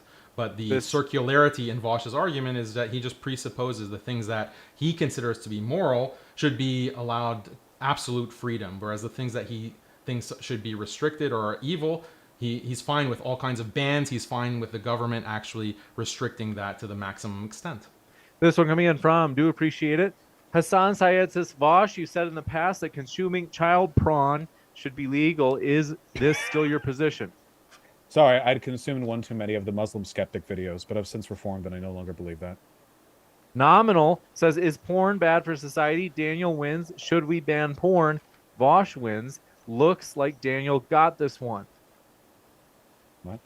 I don't think he won the banning debate either, but Oh, okay. This one says USB. I think Allah won every part of this debate, as any faithful member of the flock should. USB in first try says, problem is that negative effects of porn are impossible to quantify, lower sex drive, depression, etc., just like what booze does to us or bad food. I mean, a lot of people turn towards pornography addiction. Well, nobody turns to addiction. It's more like they turn towards the thing and get addicted, because they already feel kind of bad, right? Like it just you can find this out from talking to people. There are qualitative studies on this. If you talk to people who are experiencing depression, very like more often than not, their story is, you know, I felt bad because these things in my life were going wrong, and then to like cope with that, I started like, you know, doing this, that, the other, and like that, and things went downhill from there. You know, very rarely is it like my life was going great, and then I looked at porn, and then I looked at it more, and then everything else went wrong, and I got depressed. You know, it can happen, but in reality, usually these things are a lot more complicated and multivariate. And frankly, like a lot of these depressed people, you take porn away, they're not going to go and get married or whatever. They're just going to be like depressed and have a harder time jerking off. I don't know if that'd make things better for them. I mean, You've this got is to think of related it. to another debate that I had is that there's always going to be conflicting facts, and any kind of issue that you want to talk about societally is going to be complicated and multivariate. Things like gun ownership, abortion, immigration, all of these things are multivariate, and the facts are always going to conflict, or the empirical data is not always going to fully support one particular position. But we do the best we can with certain kinds of arguments. And yes, ideology and religious belief does play a factor. I, as a Muslim, bring my beliefs as a Muslim to the table, but I'm open about that. Whereas liberals or people like Vaush will pretend like they're only operating on the basis of empiricism, but they smuggle in a lot of liberal values about freedom and equality into the discussion beyond what the empiricism can actually prove. You can't prove a moral position through empirical facts. That's But crossing moral the Isaac facts are gap. based on the moral facts are based on empirical data. There's no such thing as a moral fact. So, like for example, again, if you want to ban guns, you will bring facts about how it causes a lot of death, how it's used in mass shootings. These are facts that support your moral position that we ought to ban guns, for But example. how do you know that death is bad? What if human suffering is good, actually? Well, those things. That's a very valid point. But usually, like in these discussions, there are some very basic things universally that people agree on, like death is bad, family is good, marriage is good. That's why I had that whole opening statement about we all agree that pair bonding, having loving relationships is good. Everyone This is agrees with a that. fallacy of popularity, no? Just because people agree on a thing, so people here in America, like what they agree on Islamophobia, so that's morally correct. No, obviously we have to return to some kind of predicating moral justification. In my case, it would be an axiomatic belief. In your case, it would be, religious beliefs. But your But axiomatic beliefs you acknowledged earlier that they are based or they do coincide with empirical reality, right? no, I sustain the maximization of those beliefs through things that I believe are empirical reality. But I don't think you can support an axiom with empirical reality. An axiom is metaphysical. It comes before empirical reality. This one So coming With in your from. God, right? Do you yeah, yeah. appreciate your question? Why my says, isn't the study that porn causes cheating a direct counter to the study that says porn prevents people from looking for sex? So that's for Interesting me. question. Yeah. So the people who watch pornography in relationships, what the study I cited shows, is that they have dissatisfaction with their partners because they compare their partners to what they see on the screen. And this makes them more likely to want to go beyond the parameters of the marital bond. So that's the way the researchers explain it. But It's for like someone who is not married, then even the person in the marriage will have lower sex drive, but the people are driven by the desire for novelty, and so that's something that affects a marriage in a way that it doesn't affect the bachelor who is by himself in his apartment. it can make you more or less likely to go have sex with new people. This one coming in Really from. depends on what's spookier. Do you appreciate it? April Cox says, what causes more harm in the world, porn or Islam? Well, I imagine we'll have different answers to this one. To be clear, all the there's not really a difference between Muslims and Christians. I guess maybe you guys are up about like keeping women like clothed or something. I don't really know. You guys are all the same. All the like religious fascism tends to take the same form no matter where you are. So all the shit I've said about Islam here, if I was talking to a Christian fascist, I'd be making the exact same jokes. Right, Just it's not a moved Christian over. fascist. It's like Well, I know you're not Christian. I'm not a fascist. I'm not a Muslim fascist. Again, this is like a very Islamophobic type of argument. But the traditional kind of Christianity, traditional Islam, you're right. There are a lot of parallels when it comes to sexual morality, but also traditional Hinduism, traditional Buddhism, traditional Confucianism. All of these are patriarchal religions. Prior to modernity, like if you look at their sacred scriptures and texts and their teachings, they all teach this kind of patriarchal morality that today is associated with Islam. So the kind of problems that you would have, Vaush, with Islam, you actually have with all traditional Yeah, religions, I just said that. Yeah. not just Islam and Christianity. You'd have a problem with Oh no, well, Hinduism, with yeah, I Buddhism, with would. Confucianism, with Yeah. Zoroastrianism, and so forth. Well, I don't know anything about Zoroaster. Yeah, I don't know anything about that particular religion, but probably yeah. I don't like. Yeah, Sikhism, all of them. most of the Sikhs that I've met have been really cool, but they probably believe up stuff. Yeah. This one coming in from. Do you appreciate? Imagine what they think about you, Vosh. Well, I don't have a knife, so they probably think I'm a cuck. This one coming in from. Alyosha says, the literature is clear that porn rewires the brain. It says, how is it possible Vaush doesn't understand the distinction between production? What? Literally everything rewires the brain. Literally everything.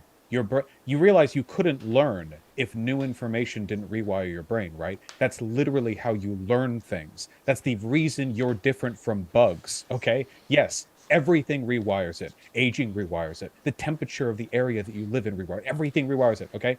Stop Stop looking in the mirror, thinking your life is falling apart, going online, misunderstanding basic sociopsychology, and then becoming a fascist over it, okay? Stop. This stuff is really complicated. I know there are scary terms associated with porn addiction, but a lot of psychosocial terms are scary. It's a scary genre. It's a scary field. Don't freak out over it, okay? Look at the broader discipline. Look at the Wikipedia article and subject, all right? You'll freak out less. Tim Pryor says, no, it's not. It's how your parents raised you. If I got told to sit in the corner, I would have been more violent now because I did not get my butt beat. People need to pull that stick out of their behind. While we're on the subject of evidence, all the evidence shows that spanking just does not make people better in any way whatsoever. Literally zero evidence for it, and there's counter evidence. Like spanking tends to make people more like that, makes them more paranoid, less trusting of others, stuff like that, which makes sense because they got, hit by their parents. So yeah, like while we're on that subject. And this one coming in from, do appreciate your question as well. Famo TV says, Vaush, what's your take on broken relationships and poor sex lives because of men comparing their wives or girlfriends to the porn stars they see? Well, I think that's a problem with the guy, right?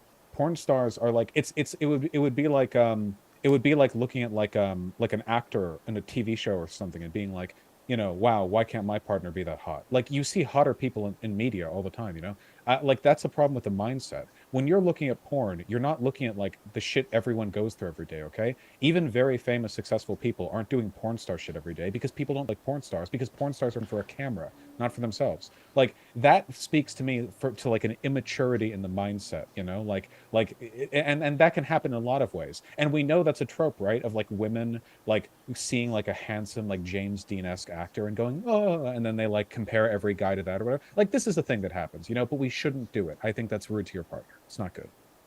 You got it. Thank you very much. Thanks very much for all of your questions. We're going to try to speed through the ones that we have yet, folks. Got to say, please don't send in any more. We got to get these guys out of here by a decent time. It's been like 2 hours and 50 minutes, so we got to move fast. It's been pretty on. This one from Famo TV says, Vaush, just like your comparison with moms taking a dump and the Muslim hate thing, your analogies are off. It's apples and oranges, dude. In response to your peeping Tom joke, since you're an atheist, how would this be wrong if the woman doesn't know about it? Ignorance is bliss. Because I think people have a right to privacy as a concept within their own home and in some other places. And I think that the expectation that people should have that is like something worth protecting. After all, like it's not only bad to do something if the person knows, right? Like groping a person while they're asleep is also bad, even if they never find out. You should have a right to understand that even if you're not aware, you have certain like rights to privacy and to bodily autonomy. Also, my comparisons are great. The mom taking a dump thing was on point. This one coming in from Tim Pryor says, I'll try this one more time. God made us to enjoy sex, but Daniel, you'll believe it's wrong to do sex, right? Do you see why this is silly? No, Muslims believe that sex is something that's very important. It's something that is meant to be enjoyed with your wife, with your spouse, and it's something that's actually encouraged. It's something that is considered beautiful and wholesome in Islam.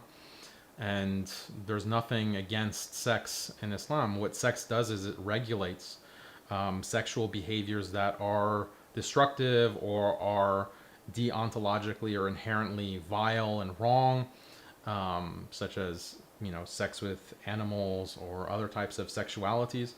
But sex between a husband and wife, that is something great. It's something beautiful. It's something that sustains society, and we have to work to protect the institution of marriage, the institution of procreation and having families. Do you have sex with your wife to like negate the urge to your dog? Is that how it works for you? That's pretty fucking weird. This is really disrespectful, Vaush. That you just I try not to insult you. You just said that. Wait, you're you just said that. You just said you have sex with your wife to negate other degenerate urges, like sex with animals. I did not say that. I did not. You say did. That Wait, at all. chat. Did I miss? This is like. Wait, did I miss here? I'm going to just be as respectful as possible and not reciprocate, but I just want to note that this is very offensive, Vaush.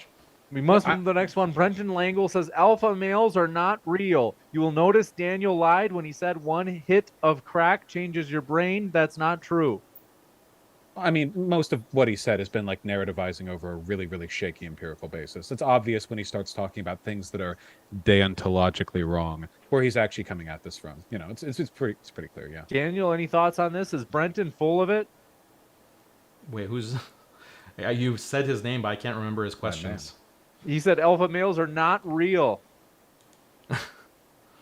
Just look at James. James is the I appreciate True. a great example. That was the Alpha. right You guys answer. know That's James true. like 6'4". Pure He's alpha. huge. Faye says if porn is bad, it is very important to define porn.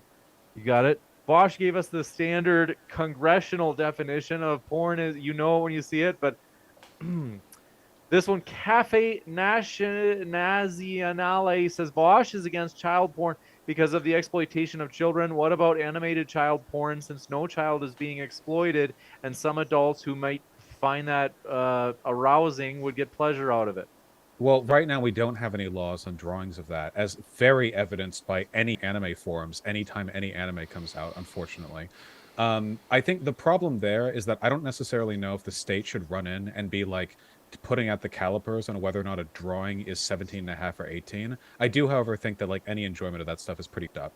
So like this is another question of whether direct state intervention can like actually solve anything. And my question is like if the state was on Twitter and like looking at like what is obviously a lolly drawing and then the author is like actually she's 18, like is the law going to solve this problem? For me, the actual solution to this problem is being really mean to people who post that.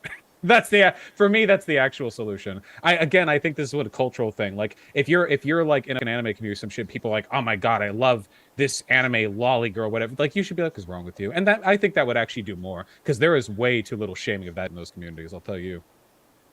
You got it. And folks, I'm telling you, please, I mean, I appreciate that everybody's so pumped about this debate.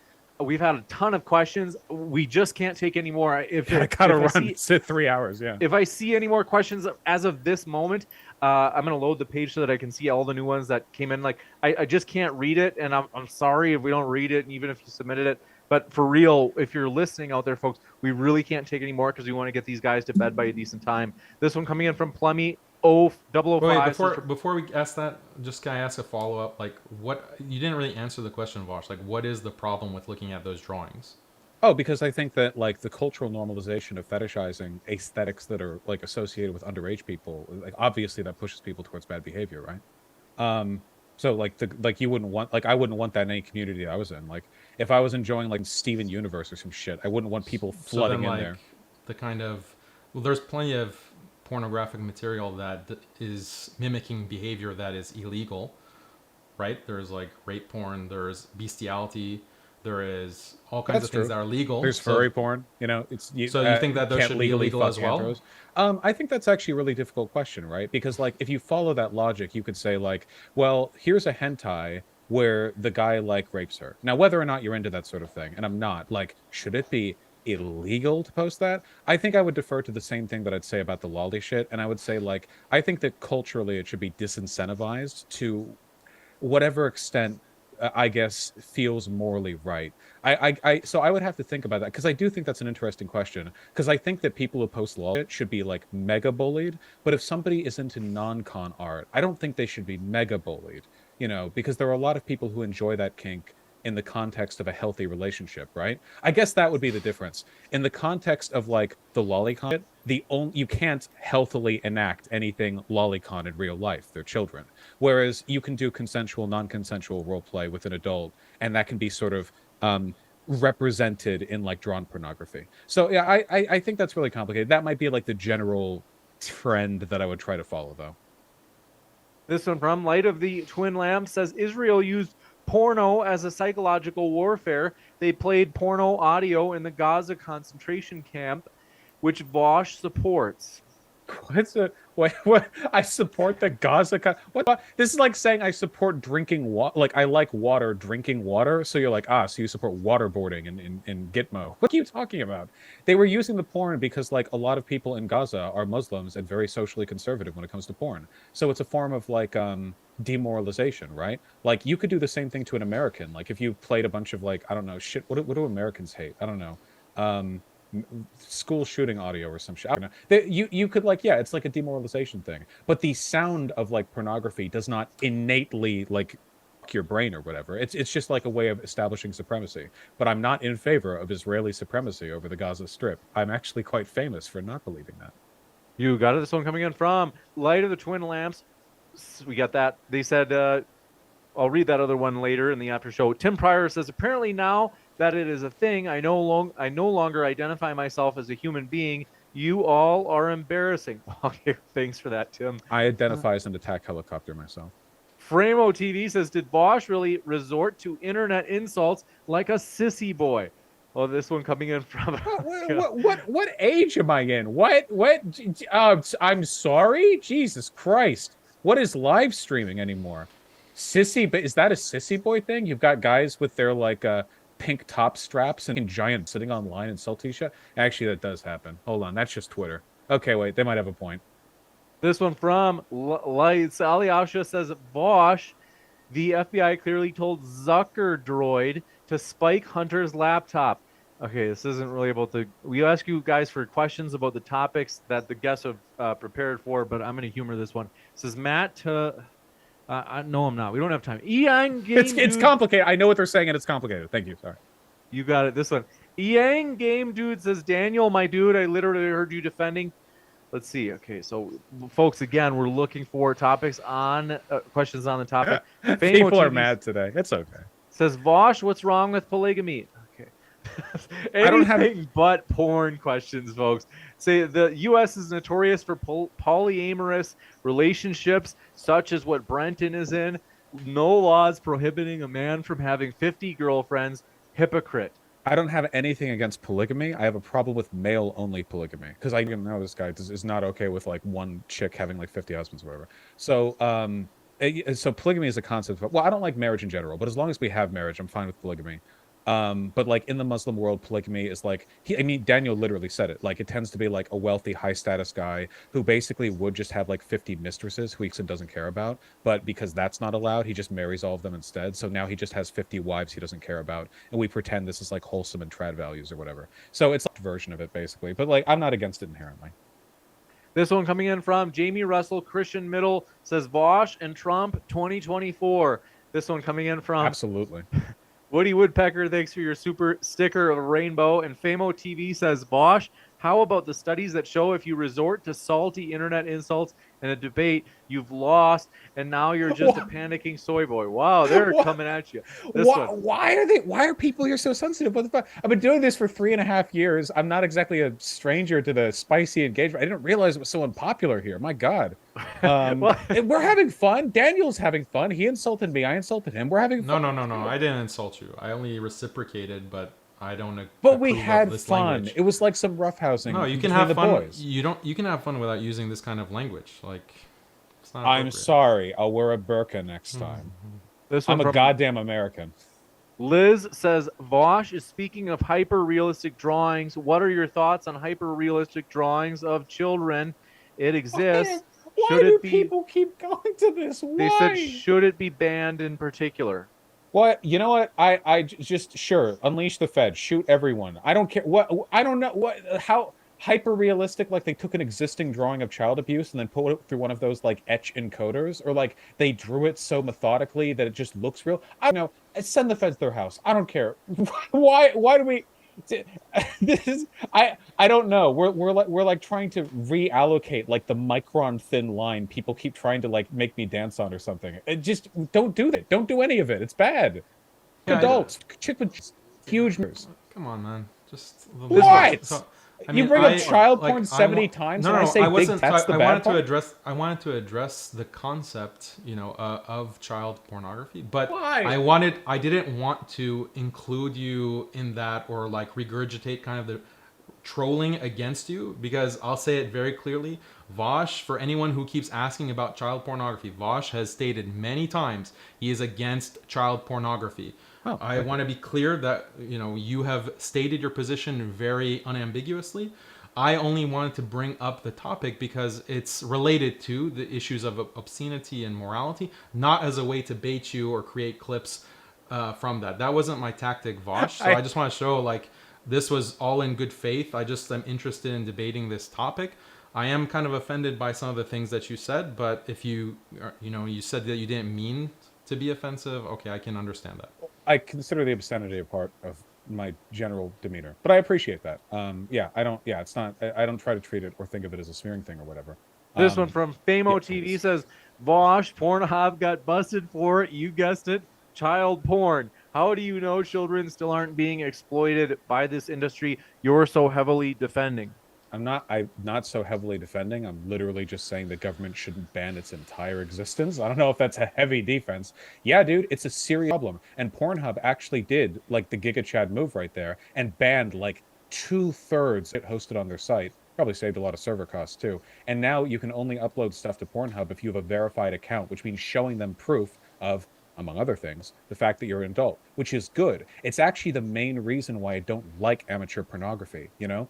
People talk about amateur pornography being more authentic than like professional pornography, which is true, but it's also completely unregulated, which means that, like, I don't know. And I've heard so many stories too of people saying like, yeah, I was raped on camera like 3 years ago and somebody uploaded it and I contacted these porn sites, they wouldn't take it down. There's a lot of fucked stuff up there, yeah. But I don't think you're going to solve any of these issues by like just the government flat banning this. That needs like a holistic feminist approach towards these issues. Making it easier for like misbehavior to be reported, or like encouraging a culture of taking these issues seriously, or have police test any one of the trillions of rape kits they just let mold in their back room. It's a broader social problem, and Facebook has an enormous amount of child pornography too. Unfortunately, it's a broader internet issue. Yeah, it's pretty bad. It's bad out there. We live in a hell world. This one coming in from, do appreciate your question. Jan R says, why navel gaze about definitions and measuring by utility stuck in the Anglo-Skinner box? The real debate here is Islam versus ethics of Marquis de Sade. I could never compete with the ethics of Islam. All glory. Matthew Booth says, Vaush is based, but Daniel, wouldn't it be better for your argument to just increase funding to mental health for people with addictions to porn rather than banning? Yeah, like I said, I wasn't committed to saying that banning is the only way. Imagine if you took banning off the table, fine. I can still, agree that this is something that's bad for society. It should be curbed. We agree on that. Then we can determine what is the best way to actually reduce its use in society. Maybe Vaush is absolutely correct. Banning is not going, like outright banning is not the best way to do that. We can agree to disagree on what is the best or most effective way to reduce the usage of pornography, but that's like separate. Like that's a separate conversation that this debate wasn't supposed to be about. Social stigma is very important. Using all kinds of institutional psychological programs, that can be important as well. Changing the culture is important. Why can't there be a stigma against pornography usage in the same way that there's a stigma against other types of illegal, what has been banned, illegal pornography? So these are things that we can have a conversation about. I think there's a lot of room to debate on that, but the main topic is this immoral or not? And that's why I tried to show. You got it. Thank you very much for your question. This one coming in from Alyosha says, how are those STD rates working out for you, Vaush? What?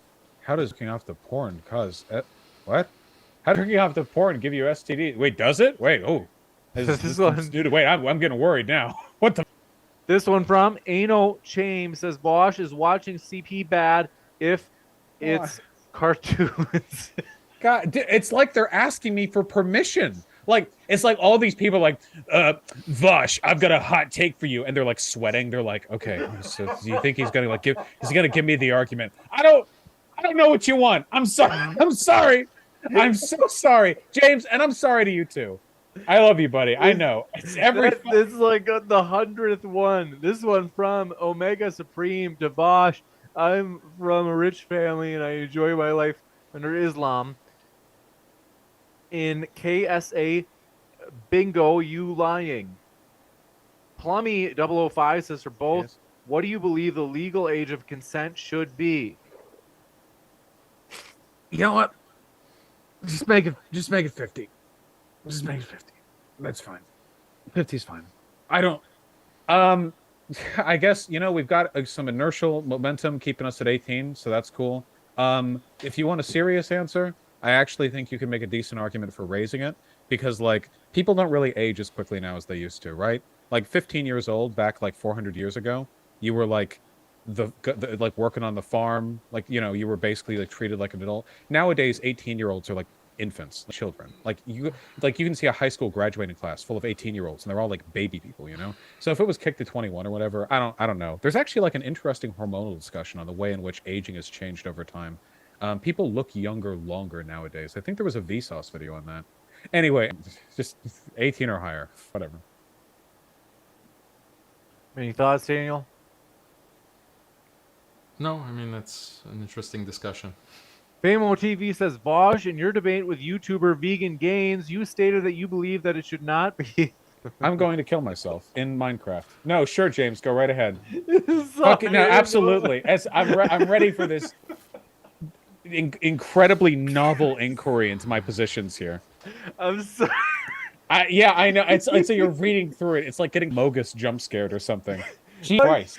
Whatever the answer to whatever his question is, you can skip by. Just the answer is yes or no, whichever one is less weird. This one, like, folks, if we see a duplicate question, we got to jump over it. Brenton Langle says, no, traditional Buddhism is not patriarchal. I don't remember. So they said, read the Lotus Sutra. The Dragon King's daughter obliterates patriarchy. That's rad. The Dragon King's daughter? I did a video on the patriarchy of Buddhism with citations to primary sources from their religious texts. There are statements from the Buddha himself that are like, women are like evil vipers and you should separate yourself from women and just go and be a monk. Those are direct statements from the Buddha. So it's hard to argue that Buddhism traditionally isn't misogynistic or patriarchal. But check out my video on the topic.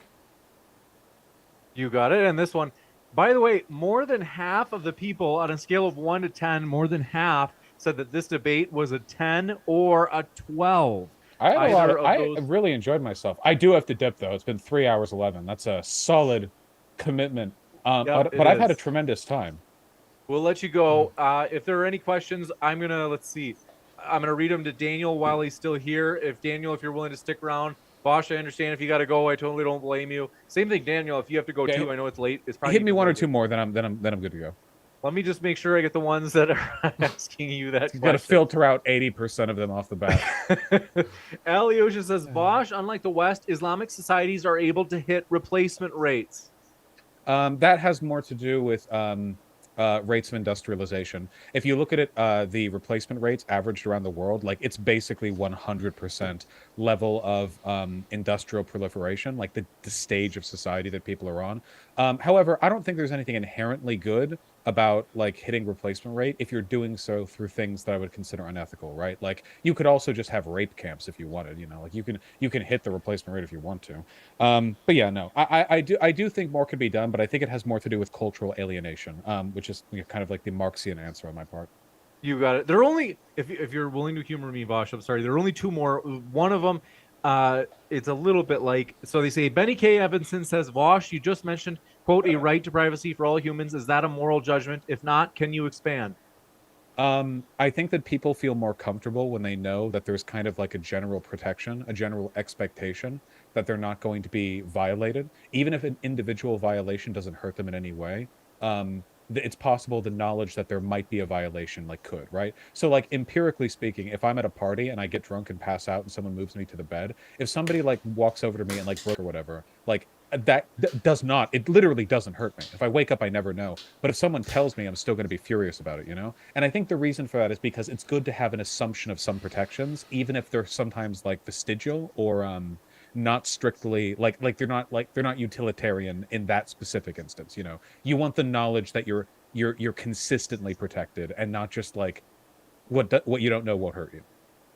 You got it. This one. Thank you very much for your question. This one only because I'm like, well, I'll just let you kill me. They said, Vaush, according to Drama Report. That's not what you think. Drama Report. Oh, okay. I'm ready for this investigative journalism into my life. They say, I only want to ask you because it gives you a chance because it was already in the live chat. So hundreds will see it or have seen it already, and thousands will see it after this is done. and I want to give you a chance to actually respond because it is kind of like a gruesome accusation, and I have a feeling that I want you to be able to defend yourself. They say, according to the drama report, there are allegations about you admitting to watching child porn. Uh, my guess is this is not true. I'll give you a chance to respond. That's not true. I think at one point I was saying that like hentai sites are really bad to use because there's kind of like lolly hentai on them. That's probably what he might have heard or something. I said something like, if you're like flipping through a hentai site or whatever, like you're going to see some or whatever, which is obviously an indication that I've seen lol, which is something that will inevitably happen if you even casually view hentai out of your peripheral vision at some point. It's one of the reasons why I think these people should be bullied way more. But you know, I mean, if somebody wants to interpret that as me admitting I've seen CP, that's pretty bad faith. You got it. And with that, I'll let you go, Vaush, because it is super, super late. So I do want to actually let you go get some rest. Same thing, Daniel. If you have to go, I don't blame you. Otherwise, there are a few that, Daniel, I saved for you that in particular are for you if you have the moment. Guys. I love you both. Glory to Allah. I know there's some other sayings, but I don't remember all of them because I'm Fidel. So I hope you both have a wonderful evening. James, always good to see you. I hope you have a great time. Take care. Thank you. Daniel, you take care as well.